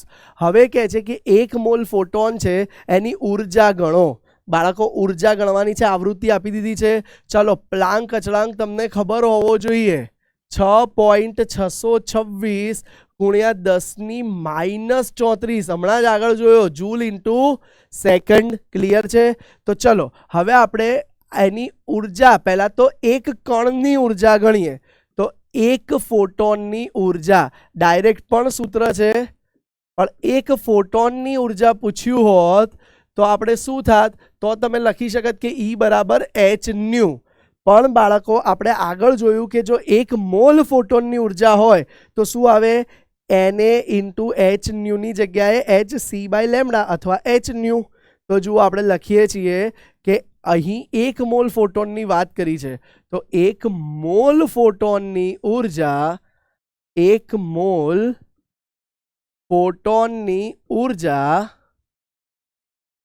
બરાબર E1 મોલ બરાબર Na × hν. તો જુઓ Na શું છે બાળકો? 6.626, Na 6.022 × 10⁻23. પ્લાન્ક અચળાંક શું છે બાળકો? તો પ્લાન્ક અચળાંક 6.626 × 10⁻34 અને ન્યૂ એટલે કે તરંગ લંબાઈ જે તમને આપી દીધી, આવૃત્તિ ન્યૂ આવૃત્તિ જે તમને આપી દીધી છે 5 × 10⁻14 હર્ટ્ઝ કહો કે સેકન્ડ ઇન્વર્સ એક જ છે બાળકો. તો ચલો કેલ્ક્યુલેશન કરીએ. પરમ મિત્રને બોલાવી લઈએ, આપણા કેલ્ક્યુલેટરને. ચલો, 6.022 × 6.626 × 5, ચલો તો 199.58 એટલે 199.51 આવ્યું. ઇન્ટુ 10ની ઘાત કેટલી છે જુઓ બાળકો? 23 - 34 + 14. ક્લિયર છે? તો જુઓ 23 ને 14 પહેલા તો સાઈડમાં કરી લઈએ. 23 ને 14 એ તમારું થઈ જશે 37 અને 37માંથી 34 જતા રહે 10⁻3. તો 199.51 × 10⁻3 ઘાત આવી ગયું. આ હવે જુઓ બાળકો ધ્યાનથી, આને વૈજ્ઞાનિક સંકેત પદ્ધતિમાં પણ ફેરવી દો. 1.9951 × 10⁵ જૂલ. ઉર્જાનો એકમ જૂલ આવે, પણ 1 મોલ માટે હોવાથી આપણે કહી શકીએ જૂલ પ્રતિ મોલ, જૂલ મોલ ઇન્વર્સ. તો E1 મોલ ફોટોન માટે આપણે કીધું છે, તો આ રીતે આપણે શોધી શકીએ. ક્લિયર છે બાળકો? ઝડપથી જોઈ લો, આ દાખલો મહત્વનો છે. યસ, ચલો બાળકો હવે આપણે આ ચેપ્ટરની સૌથી મહત્વની થિયરી જોઈએ, જે છે ફોટો ઇલેક્ટ્રિક અસર. બાળકો આ થિયરી ભણાવતા પહેલા જ સૌથી પહેલા એને #સ્ટાર માર્ક કરી દો. બહુ જ ખૂબ મહત્વની થિયરી છે. થિયરીની દ્રષ્ટિએ પણ પરીક્ષામાં આવે, આના પરથી MCQ પણ આવે અને આના દાખલા પણ ખૂબ ખૂબ ખૂબ મહત્વના છે. ચલો જોઈએ શું છે ફોટો ઇલેક્ટ્રિક અસર. બાળકો સૌથી પહેલા 1867માં હેનરીચ હર્ટ્ઝ, H. નામના વૈજ્ઞાનિકે આ અસરનો પ્રયોગ કર્યો હતો, પણ એના તારણો એ પ્રોપરલી સમજાઈ શક્યા નહોતા. પ્રયોગ કોને કર્યો હતો? તો આજે બી શ્રેય પ્રયોગ કરવાનો જાય છે હેનરીચ હર્ટ્ઝને. પણ તમે જાણો છો જે તારણો લાવે તે જ મહાન છે. તો તારણો આપ્યા હતા મહાન વૈજ્ઞાનિક આલ્બર્ટ આઇન્સ્ટાઈને. આથી ફોટો ઇલેક્ટ્રિક અસરની શોધ અને અવલોકન પાછળનું તારણ પાછળનો શ્રેય મહાન વૈજ્ઞાનિક આલ્બર્ટ આઇન્સ્ટાઈને જાય છે. હેનરીચ હર્ટ્ઝ આ પ્રયોગ કરવા માટે જાણીતા બન્યા હતા. પ્રયોગ શું કર્યો? એમને કાચની એક નળી લઈ લીધી, એમાં એક ધાતુ મૂકી દીધી. આ ધાતુ કઈ હોઈ શકે બાળકો? સોડિયમ, પોટેશિયમ જેવી સક્રિય ધાતુ મૂકી દીધી.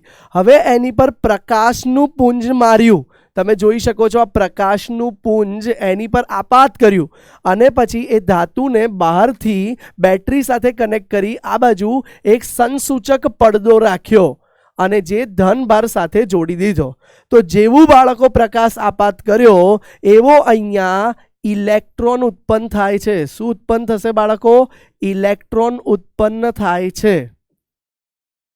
તો બાળકો આવી સક્રિય ધાતુ પર જ્યારે પ્રકાશ આપાત કરીએ ત્યારે ઇલેક્ટ્રોન ઉત્સર્જન થવાની, જુઓ સાદી શબ્દોમાં વ્યાખ્યા લખીએ છીએ કે સક્રિય ધાતુ પર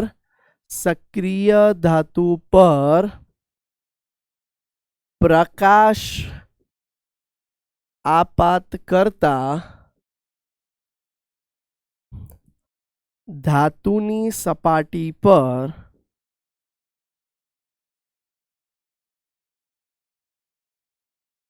ઇલેક્ટ્રોન ઉત્પન્ન થાય છે. જુઓ, સક્રિય ધાતુની સપાટી પર પ્રકાશ આપાત કરતા ઇલેક્ટ્રોન ઉત્પન્ન થાય છે. આ ઘટનાને ફોટો ઇલેક્ટ્રિક અસર કહે છે. આ ઘટનાને બાળકો ફોટો ઇલેક્ટ્રિક અસર કહે છે. આવી સક્રિય ધાતુ પર જ્યારે પ્રકાશ આપાત કરીએ ત્યારે જે ઇલેક્ટ્રોન ઉત્સર્જન થાય છે આ ઘટનાને ફોટો ઇલેક્ટ્રિક અસર કહેવાય છે.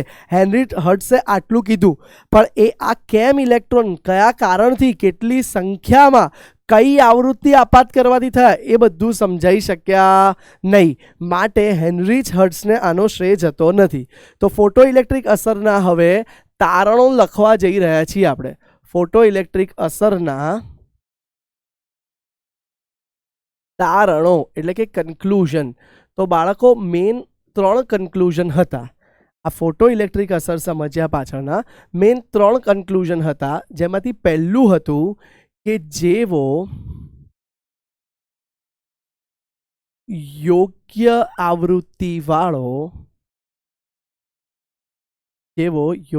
આવૃત્તિવાળો પ્રકાશ ધાતુની સપાટી પર આપાત કરવામાં આવે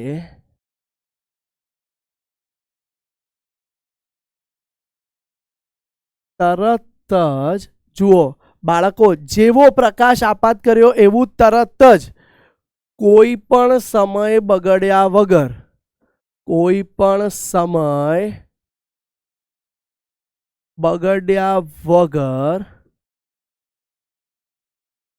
ઇલેક્ટ્રોન ઉત્પન્ન થાય છે. ધ્યાન આપજો બાળકો, સહેજ પણ લેગ થયા વગર તરત જ ઇલેક્ટ્રોન ઉત્પન્ન થાય છે. આ પહેલું તારણ હતું જે આલ્બર્ટ આઇન્સ્ટાઈને કર્યું હતું. બીજું તારણ જે આ પ્રયોગનો કન્ક્લુઝન પરથી આલ્બર્ટ આઇન્સ્ટાઈને વારંવાર આ પ્રયોગ કર્યો અને બીજું કન્ક્લુઝન તારણ કાઢ્યું હતું જે હતું,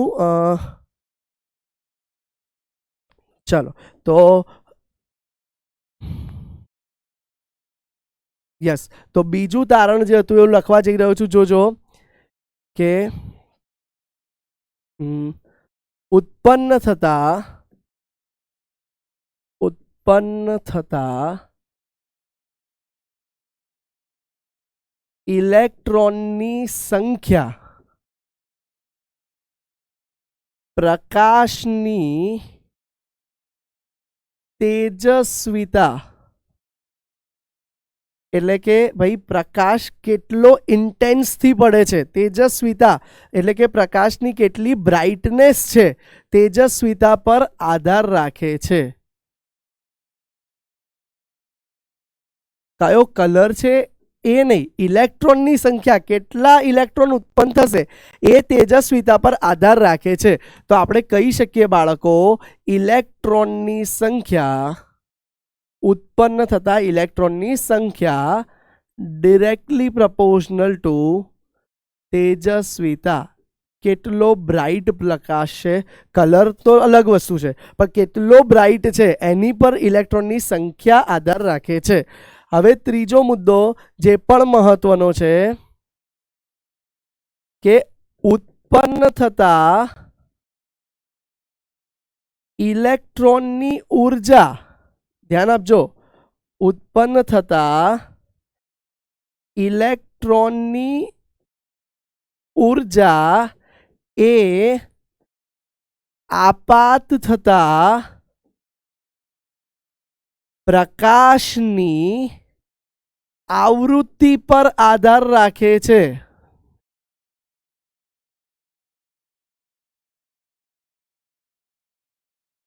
ભાઈ ધ્યાન આપજો, પ્રકાશ ફોટો ઇલેક્ટ્રિક અસરમાં આપણે જે આપાત કર્યો એ પ્રકાશની આવૃત્તિ કેટલી છે એના પરથી નક્કી થશે કે ઇલેક્ટ્રોન ઉત્પન્ન થશે કે નહીં થાય, અને થશે તો કેટલી ઉર્જાવાળા થશે.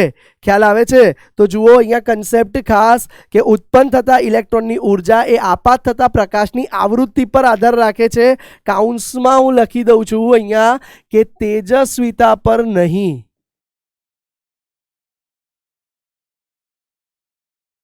બરાબર છે? તેજસ્વિતા પર શું આધાર રાખશે? કેટલા ઇલેક્ટ્રોન ઉત્પન્ન થયા એ બાળકો, પણ આ આવૃત્તિ પર આધાર રાખશે. હવે જુઓ અહીંયા બીજો એક, આ ચોથા જ પોઈન્ટમાં એક અગત્યનો પોઈન્ટ લખું છું, ત્રીજા પોઈન્ટની અંદર જ, કે દરેક ધાતુ માટે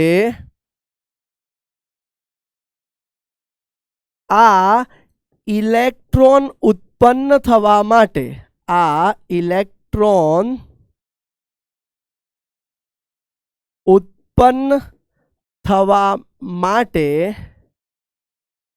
આપાત પ્રકાશની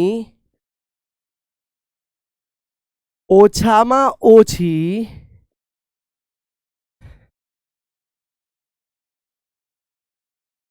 જે આવૃત્તિની જરૂર પડે, જે આવૃત્તિની જરૂર પડે તે આવૃત્તિને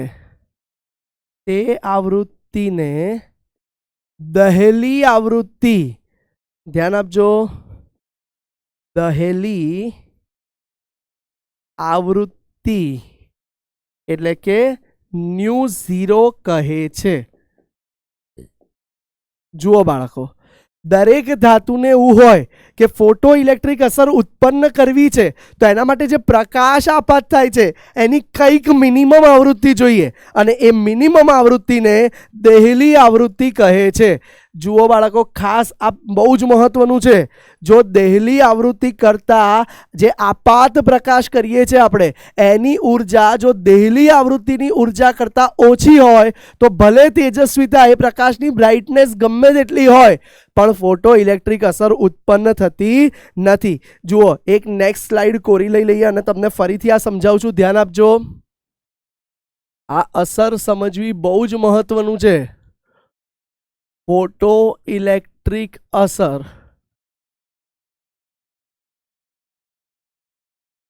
જુઓ ફરીથી એકવાર બતાવું છું. આ ધારો કે તમારી સામે એક ધાતુનો ટુકડો છે,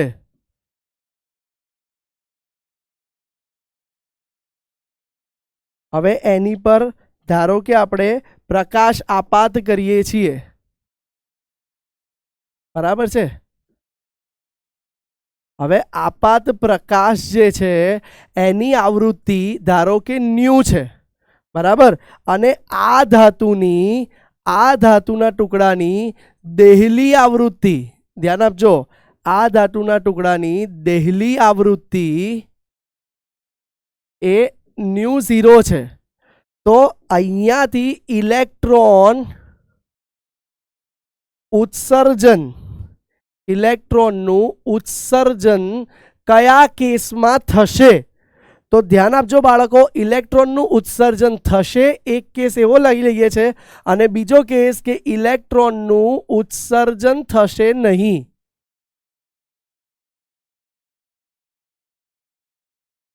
ક્યારે થશે ક્યારે નહીં થાય ધ્યાન આપજો બાળકો.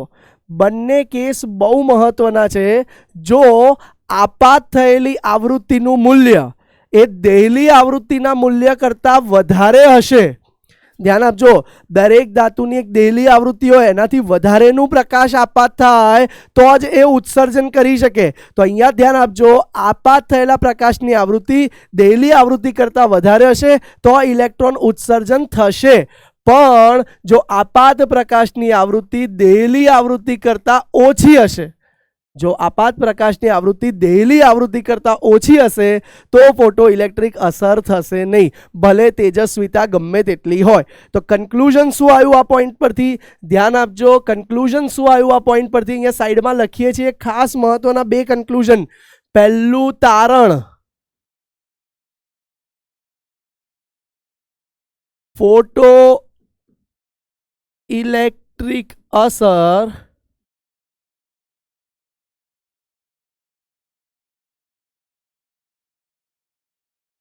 ઉત્પન્ન થતા ઇલેક્ટ્રોનની ઉર્જા, ઉત્પન્ન થતા ઇલેક્ટ્રોનની ઉર્જા એ આપાત પ્રકાશની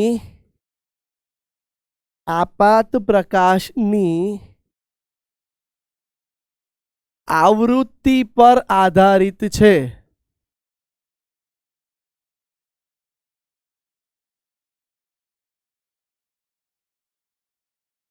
તેજસ્વીતા પર નહીં. બોલો, ક્લિયર છે આટલું? યસ. હજુ જગ્યા રાખું છું બીજું કન્ક્લુઝન લખવા માટે. ધ્યાન આપજો, હજુ જગ્યા રાખીએ છીએ આપણે આમાં બીજું કન્ક્લુઝન લખવા માટે. હા, બીજું કન્ક્લુઝન બી લખી જ દઈએ. ચલો કે ભાઈ ઉત્પન્ન થતા ઇલેક્ટ્રોન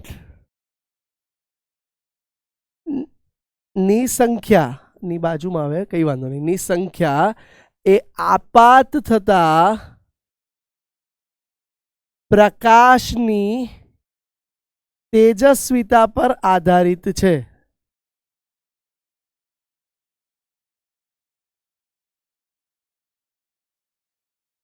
આવૃત્તિ પર નહીં. જુઓ બાળકો, પ્રકાશ જેટલો ઘાટો હશે, ડાર્ક હશે, એટલું વધારે ઇલેક્ટ્રોન ઉત્પન્ન થશે. પણ પ્રકાશ જેટલો મંદ આછો હશે એટલા ઇલેક્ટ્રોન ઓછા ઉત્પન્ન થશે. પણ દરેક પ્રકાશ ઘાટો હોય એ ઇલેક્ટ્રોન ઉત્પન્ન કરી શકે એવું જરૂરી નથી. ચલો અહીંયા સાઈડમાં એક સરસ મજાનો પ્રયોગ બતાવું, તમને કન્સેપ્ટ ક્લિયર થાય. ધ્યાન આપજો, એક હું અહીંયા પોટેશિયમ ધાતુનો ટુકડો લઉં છું. ધ્યાન આપજો, અહીંયા આગળ અંદર હું એક આ પોટેશિયમ ધાતુનો ટુકડો લઉં છું. કઈ ધાતુ લઉં છું? પોટેશિયમ ધાતુ. બરાબર છે. અને પોટેશિયમ ધાતુ માટે હું કહી દઉં છું એની દહેલી ઉર્જા 5 × 10⁴ હર્ટ્ઝ છે. એટલે શું થયું બેટા? આ દહેલી ઉર્જાનો મતલબ, દહેલી આવૃત્તિનો મતલબ કે ભાઈ જો ફોટોનને, આ પોટેશિયમ ધાતુને આનાથી વધારેની ફ્રીક્વન્સી આવૃત્તિવાળો પ્રકાશ મળશે તો એ ફોટો ઇલેક્ટ્રિક અસર કરશે, બાકી એ કરશે નહીં. ધારો કે આની ઉપર હું એક પ્રકાશ આપાત કરું છું. ધ્યાન આપજો, આની પર હું એક પ્રકાશ આપાત કરું છું જેની આવૃત્તિ 4.1 થી 4.3 × 10⁻⁴ હર્ટ્ઝ છે. ચલો જુઓ, તમે જોઈ શકો છો એ કેટલી થઈ ગઈ? આ જે 5 હતી એના કરતાં ઓછી છે, હા કે ના? તો તમે કહી શકો કે આટલી આવૃત્તિવાળો પ્રકાશ આપાત થશે તો ફોટો ઇલેક્ટ્રિક અસર થશે નહીં. ફોટો ઇલેક્ટ્રિક અસર મળશે નહીં. જોઈ લો, ઇલેક્ટ્રોન ઉત્પન્ન થયા નહીં. પણ આની પર હવે હું જો આ લાલ કલરનો ગમે તેટલો ડાર્ક પ્રકાશ હતો, ફોટો ઇલેક્ટ્રિક અસર ઉત્પન્ન થઈ નહીં. પણ હવે હું પીળા રંગનો પ્રકાશ આપું છું અને એ આછો આપું છું. જુઓ ભાઈ, આ પીળા રંગનો પ્રકાશ આછો આપું છું અને આ પ્રકાશ જે આપ્યો હતો એ ઘણો જ હાઈ તીવ્રતા વાળો હતો, એટલે કે વધારે તેજસ્વીતા વાળો હતો. પણ વધારે તેજસ્વીતા પણ એની આવૃત્તિ ઓછી હોવાથી એ ફોટો ઇલેક્ટ્રિક અસર આપી શકી નહીં.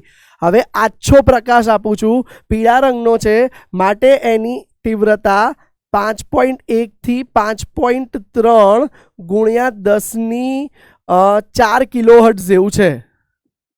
ભાઈ આ વેલ્યુ થોડી આગળ પાછળ છે, આશરે છે, જોઈ લો. ખાલી મેન આપણે ગ્રેટર ધેન લેસ ધેન સમજવાનું છે, બરાબર. જો એ પ્રકાશ આપાત કરું તો કન્સેપ્ટ શું થાય છે ધ્યાન આપજો. એના કરતાં આવૃત્તિ વધી ગઈ તો હવે અહીંયા તમે જોઈ શકો છો કે ઇલેક્ટ્રોન ઉત્પન્ન થશે. ક્લિયર છે? એટલે કે તમે કહી શકો કે ઇલેક્ટ્રોન ઉત્પન્ન થયા એટલે કે તમે લખી શકો સારી રીતે કે આ પ્રકાશ ફોટો ઇલેક્ટ્રિક અસર, ફોટો ઇલેક્ટ્રિક અસર આપશે. ક્લિયર છે બાળકો? આટલો કન્સેપ્ટ ક્લિયર થઈ ગયો ભાઈ. કયા કેસમાં ફોટો ઇલેક્ટ્રિક અસર મળે? જ્યારે આપાત થતા પ્રકાશની આવૃત્તિ એ દેહલી આવૃત્તિ કરતાં વધારે હોય તો ફોટો ઇલેક્ટ્રિક અસર મળે. જો દેહલી આવૃત્તિ કરતાં ઓછી હોય તો ફોટો ઇલેક્ટ્રિક અસર ના મળે. હવે આ જ ઘટનાને અગેન આપણે છેલ્લે સૂત્રના ફોર્મમાં સમજીએ. આ થિયરી થઈ, હવે સૂત્ર સમજીએ. ફોટો ઇલેક્ટ્રિક અસર. ધ્યાન આપજો. અગેન ધાતુનો ટુકડો બતાવી દઉં.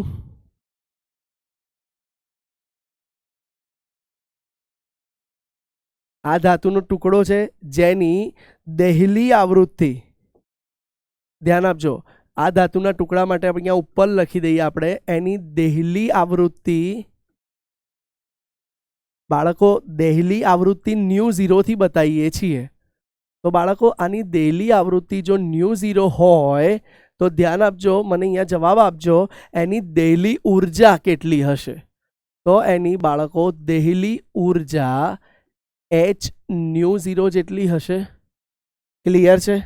હવે એની પર આપણે પ્રકાશ આપાત કરીએ છીએ. જોજો, ધ્યાન આપજો. બરાબર છે? પ્રકાશ આપાત કર્યો તો હવે હું અહીંયા લખું છું કે આપાત પ્રકાશની ઉર્જા. જો પ્રકાશ આપાત કરું છું એની આવૃત્તિ ν છે તો એની ઉર્જા શું થશે બાળકો? તો એની ઉર્જા થઈ જશે H⁴. ખ્યાલ આવે છે તમને? H⁴ થઈ ગઈ. જ્યારે આની દેહલી આવૃત્તિ ν0 હતી અને દેહલી ઉર્જા હતી H⁴. બાળકો આ દેહલી ઉર્જાનું બીજું એક મહત્વનું નામ છે, યાદ રાખજો. એને કાર્ય વિધેય, ઇંગ્લિશમાં કહીએ તો વર્ક ફંક્શન કહેવાય, ગુજરાતીમાં કહીએ તો કાર્ય વિધેય W0 થી પણ દર્શાવાય છે. બરાબર છે? હવે ધારો કે બાળકો H⁴ આપણે જે ν આપી એ ν0 કરતાં મોટી હશે. બરાબર છે? તો આપણે લખી શકીશું કે આપેલી ઉર્જા બરાબર કેટલી થશે ભાઈ? પહેલાં તો વર્ક ફંક્શન જેટલું તો હશે જ, પ્લસ બાળકો માની લો આપણે વધારે પડતી ફ્રીક્વન્સી, વધારે પડતી આવૃત્તિવાળી ઉર્જા આપી દીધી છે. વધારે પડતી આવૃત્તિવાળી ઉર્જા આપી દીધી છે તો ફોટો ઇલેક્ટ્રોન ઉત્પન્ન તો થઈ ગયા સરફેસ પર. જુઓ, સરફેસ પર ઉત્પન્ન તો થઈ ગયા, પણ હવે વધારે ઉર્જા આગળ શેમાં રૂપાંતર પામશે?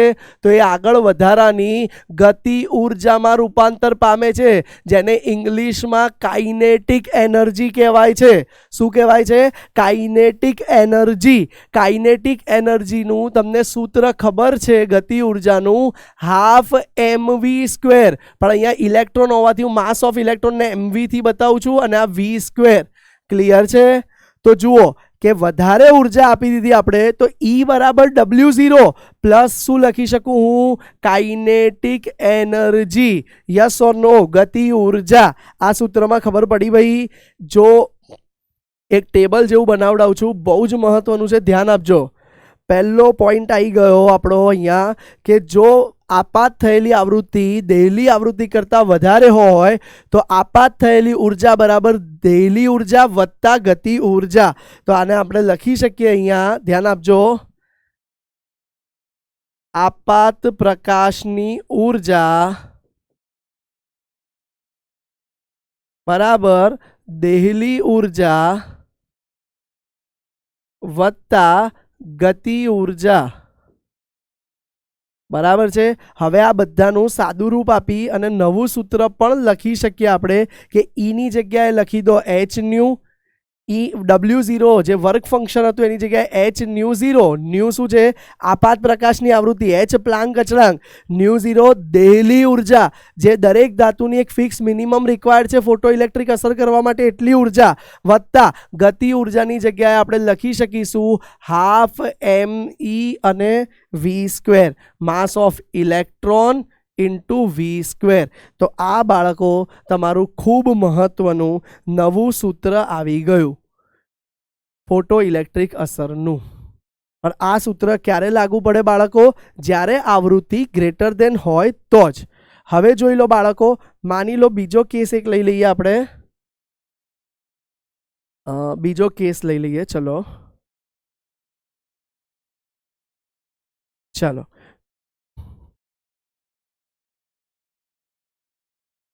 ધારો કે આપાત પ્રકાશની આવૃત્તિ એક્ઝેક્ટલી દેહલી ઉર્જા જેટલી જ છે, તો બાળકો ધ્યાન આપજો, તો એ કેસમાં ગતિ ઉર્જા મળશે નહીં.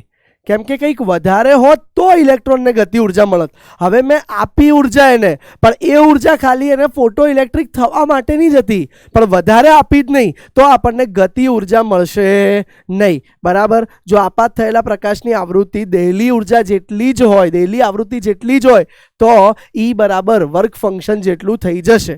હવે આમાં લખી શકો તમે કાઉન્સમાં કે આ કેસ પૂરતું ગતિ ઉર્જા 0 મળે છે. ક્લિયર છે બાળકો? અને ત્રીજો કેસ લઈ લઈએ આપણે. ધ્યાન આપજો, ત્રીજો કેસ લઈ લઈએ. જો આપાત પ્રકાશની આવૃત્તિ એ દેહલી ઉર્જા કરતાં ઓછી છે, તો સાફ શબ્દોમાં લખી શકાશે શું? ફોટો ઇલેક્ટ્રિક અસર, ફોટો ઇલેક્ટ્રિક અસર થશે નહીં. બરાબર છે બાળકો? ફોટો ઇલેક્ટ્રિક અસર થશે નહીં. આ બોક્સ એક બહુ મહત્વનું છે. એવું જ એક બીજું બોક્સ કરાવી દઉં તમને, ધ્યાન આપજો ખાસ. એવું જ એક બીજું મહત્વનું બોક્સ જોઈ લઈએ આપણે. અગેન ફોટો ઇલેક્ટ્રોન જે ઉત્સર્જન થાય છે એ ફોટો ઇલેક્ટ્રોનની ઉર્જા, એની ઉર્જા તો તમે લખી શકો એ ડિરેક્ટલી સમપ્રમાણમાં છે. કોનું? તો આપાત પ્રકાશની આવૃત્તિ, આપાત પ્રકાશની આવૃત્તિ જેટલી આવૃત્તિ વધારે હશે એટલું વધારે ઇલેક્ટ્રોનને ગતિ ઉર્જા અને ફોટો ઇલેક્ટ્રિક ઉર્જા તો કોમન જ છે કાર્ય વિધેય, પણ ગતિ ઉર્જા એટલી વધારે મળશે. ક્લિયર છે? અને બીજો મહત્વનો પોઈન્ટ કે સંખ્યા જો આપણે કાઉન્ટ કરવી હોય તો એ સંખ્યા માટે શું કીધું આલ્બર્ટ આઇન્સ્ટાઈને? કે ફોટો ઇલેક્ટ્રોનની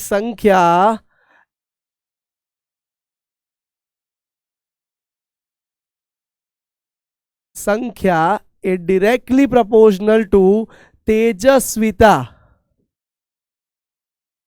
જેને બીજા શબ્દોમાં કહી દઈએ તો તીવ્રતા પણ કહેવાય. તો એ આની પર આધાર રાખે, કેટલી લાઇટ તીવ્ર મારો છો એના પરથી ઇલેક્ટ્રોન વધારે ઉત્પન્ન થશે, પણ કેટલી ઊંચી આવૃત્તિ મારો છો એના પરથી એ ઇલેક્ટ્રોનની ઉર્જા નક્કી થશે. બાળકો આ પેજ બહુ જ મહત્વનું છે, બહુ જ એટલે બહુ જ મહત્વનું છે દાખલો ગણવા માટે. અને ફોટો ઇલેક્ટ્રિક અસરનો આખો કન્સેપ્ટ અહીંયા આવી ગયો છે. આ પેજને #સ્ટાર બનાવી માર્ક કરી દો. ચલો ઝડપથી જોઈ લો. ચાલો બાળકો, આ પેજ જોઈ લીધું તમે, મોસ્ટ ઇમ્પોર્ટન્ટ છે, ધ્યાન આપજો.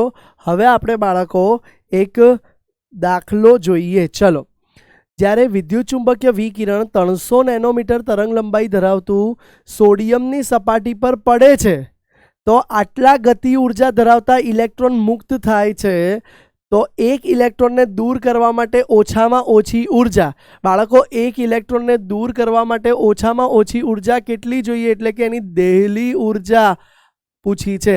દેહલી ઉર્જાને તમે જાણો છો કે કાર્ય વિધેય W0 પણ કહી શકાય. તો ફોટો ઇલેક્ટ્રિક ઉત્સર્જન થવા માટે મહત્તમ તરંગ લંબાઈ, બાળકો આવૃત્તિ ન્યૂનતમ હોય તો તરંગ લંબાઈ વધુમાં વધુ આવશે. તો એ જોઈ લઈએ આપણે. તરંગ લંબાઈ લેમ્ડા પણ શોધવાની છે. આ બે વસ્તુ શોધવાની છે. ચાલો આપણે સૌથી પહેલા દાખલો ગણવાની શરૂઆત કરીએ. તો શું ડેટા આપેલો છે આપણને? આપાત થતા વિકિરણની તરંગ લંબાઈ એટલે લેમ્ડા આપેલું છે, જે 300 નેનોમીટરમાં છે. બરાબર છે બાળકો. હવે એ નેનોમીટરને પહેલાં તો મીટરમાં કન્વર્ટ કરી દઈએ તો 300 ગુણ્યા 10⁻9 મીટર.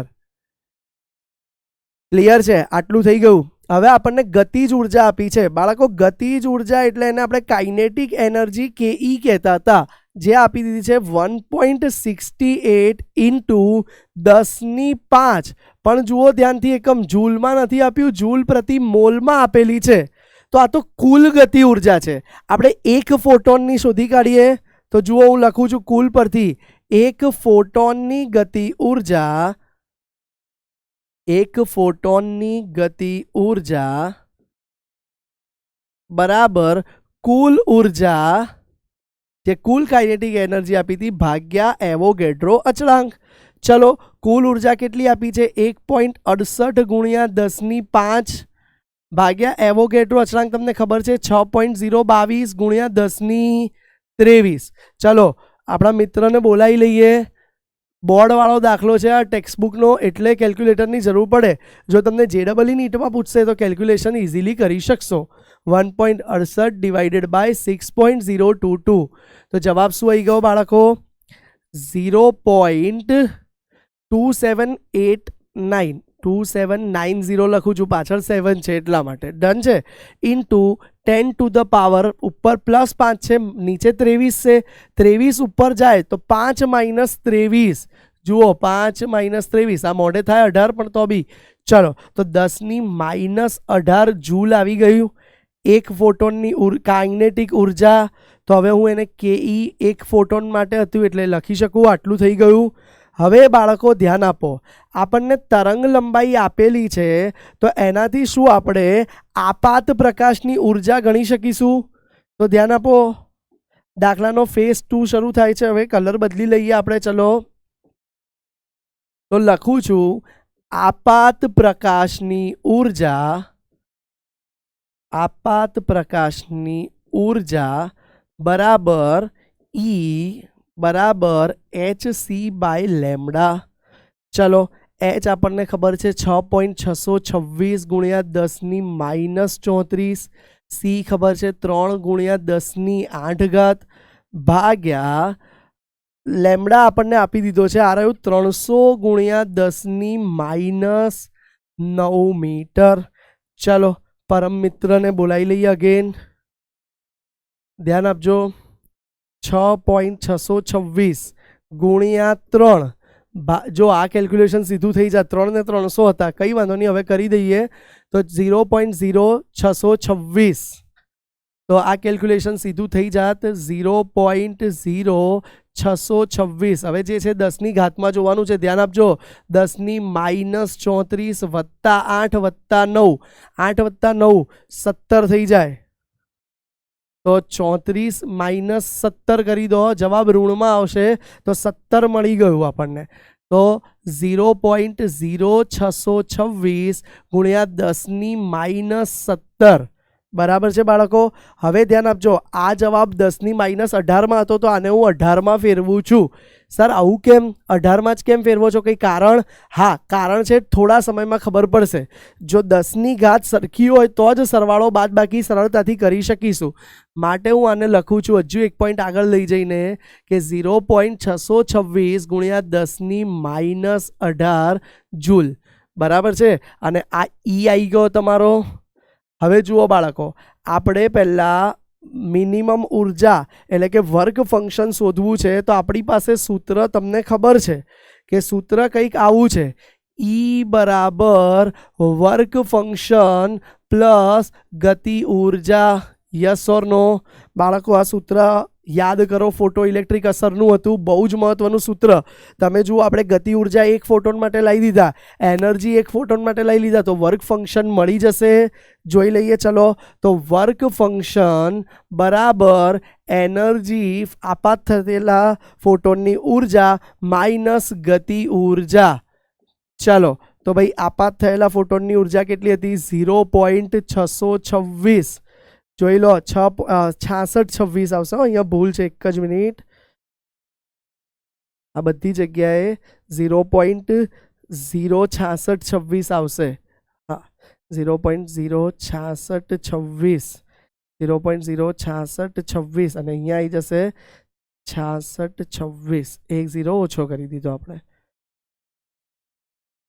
જુઓ કરેક્શન કરી લઈએ. 0.06626 અને અહીંયા આવી ગયું બેટા 6626. એક પોઈન્ટ આમ લઈ ગયા આપણે.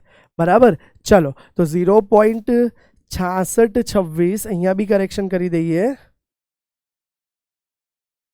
0.6626 ગુણ્યા 10⁻8. જુઓ હવે તમને ખબર પડશે 10⁻18 કરવાનો ફાયદા શું થયા. આ બાદ બાકી તો જ થશે જ્યારે 10⁻18 કોમન લઈ લઈશું. તો 0.279 ગુણ્યા 10⁻18. તો જુઓ બંનેમાં 10⁻18 છે તો એને કોમન લઈ લેવાય અને તમે લખી શકો 0.626 માઇનસ 0.279 ઇન્ટુ 10⁻18 કોમન આવી ગઈ. બરાબર છે. તો ચલો કેલ્ક્યુલેશન કરી દઈએ. 0.626 છે. અગેન મારે 626 લખાઈ જાય છે 6626. 0.6626 માઇનસ 0.6626 માઇનસ 0.279. તો આન્સર આવી જશે તમારો 0.389 બરાબર 3836. તો 0.3836 જૂલ અને ઇન્ટુ ભૂલી ગયા આપણે ઇન્ટુ 10⁻−18 જૂલ. હવે બાળકો આ વર્ક ફંક્શન આવી ગયું. ધ્યાન આપજો. 1 મોલ માટેનું 1 કણ માટેનું વર્ક ફંક્શન આવી ગયું છે. એને વૈજ્ઞાનિક સંકેત પદ્ધતિમાં ફેરવી દઈએ કેમ કે આપણો મૂળ જવાબ છે. તો 3.836 ઇન્ટુ 10⁻19 જૂલ. બરાબર છે બાળકો. આપણું વર્ક ફંક્શન એનર્જી આવી ગઈ કે મિનિમમ આટલી ઉર્જા આપવી પડે તો ફોટો ઇલેક્ટ્રિક અસર થશે. હવે કીધું છે કે મહત્તમ તરંગ લંબાઈ શોધો. તો મિનિમમ આવૃત્તિ બરાબર મહત્તમ તરંગ લંબાઈ થશે. તો W0 નું ફોર્મ્યુલા લખું છું hc/λ. હા કે ના? hc/λ થાય. ચલો નેક્સ્ટ પેજ પર ગણું છું. ધ્યાન આપજો. W0 બરાબર આપણે લખી દીધું હતું W0 બરાબર hc/λ. લેમડાને સૂત્રનો કરતા બનાવો. તો લેમડા બરાબર hc/W0. hc શું હતું? 6.626 ગુણ્યા 10⁻34. c 3 ગુણ્યા 10⁸. અને વર્ક ફંક્શન જે આપણે શોધ્યું હતું આગળ 3.836 ગુણ્યા 10⁻19. 3.836 ગુણ્યા 10⁻19.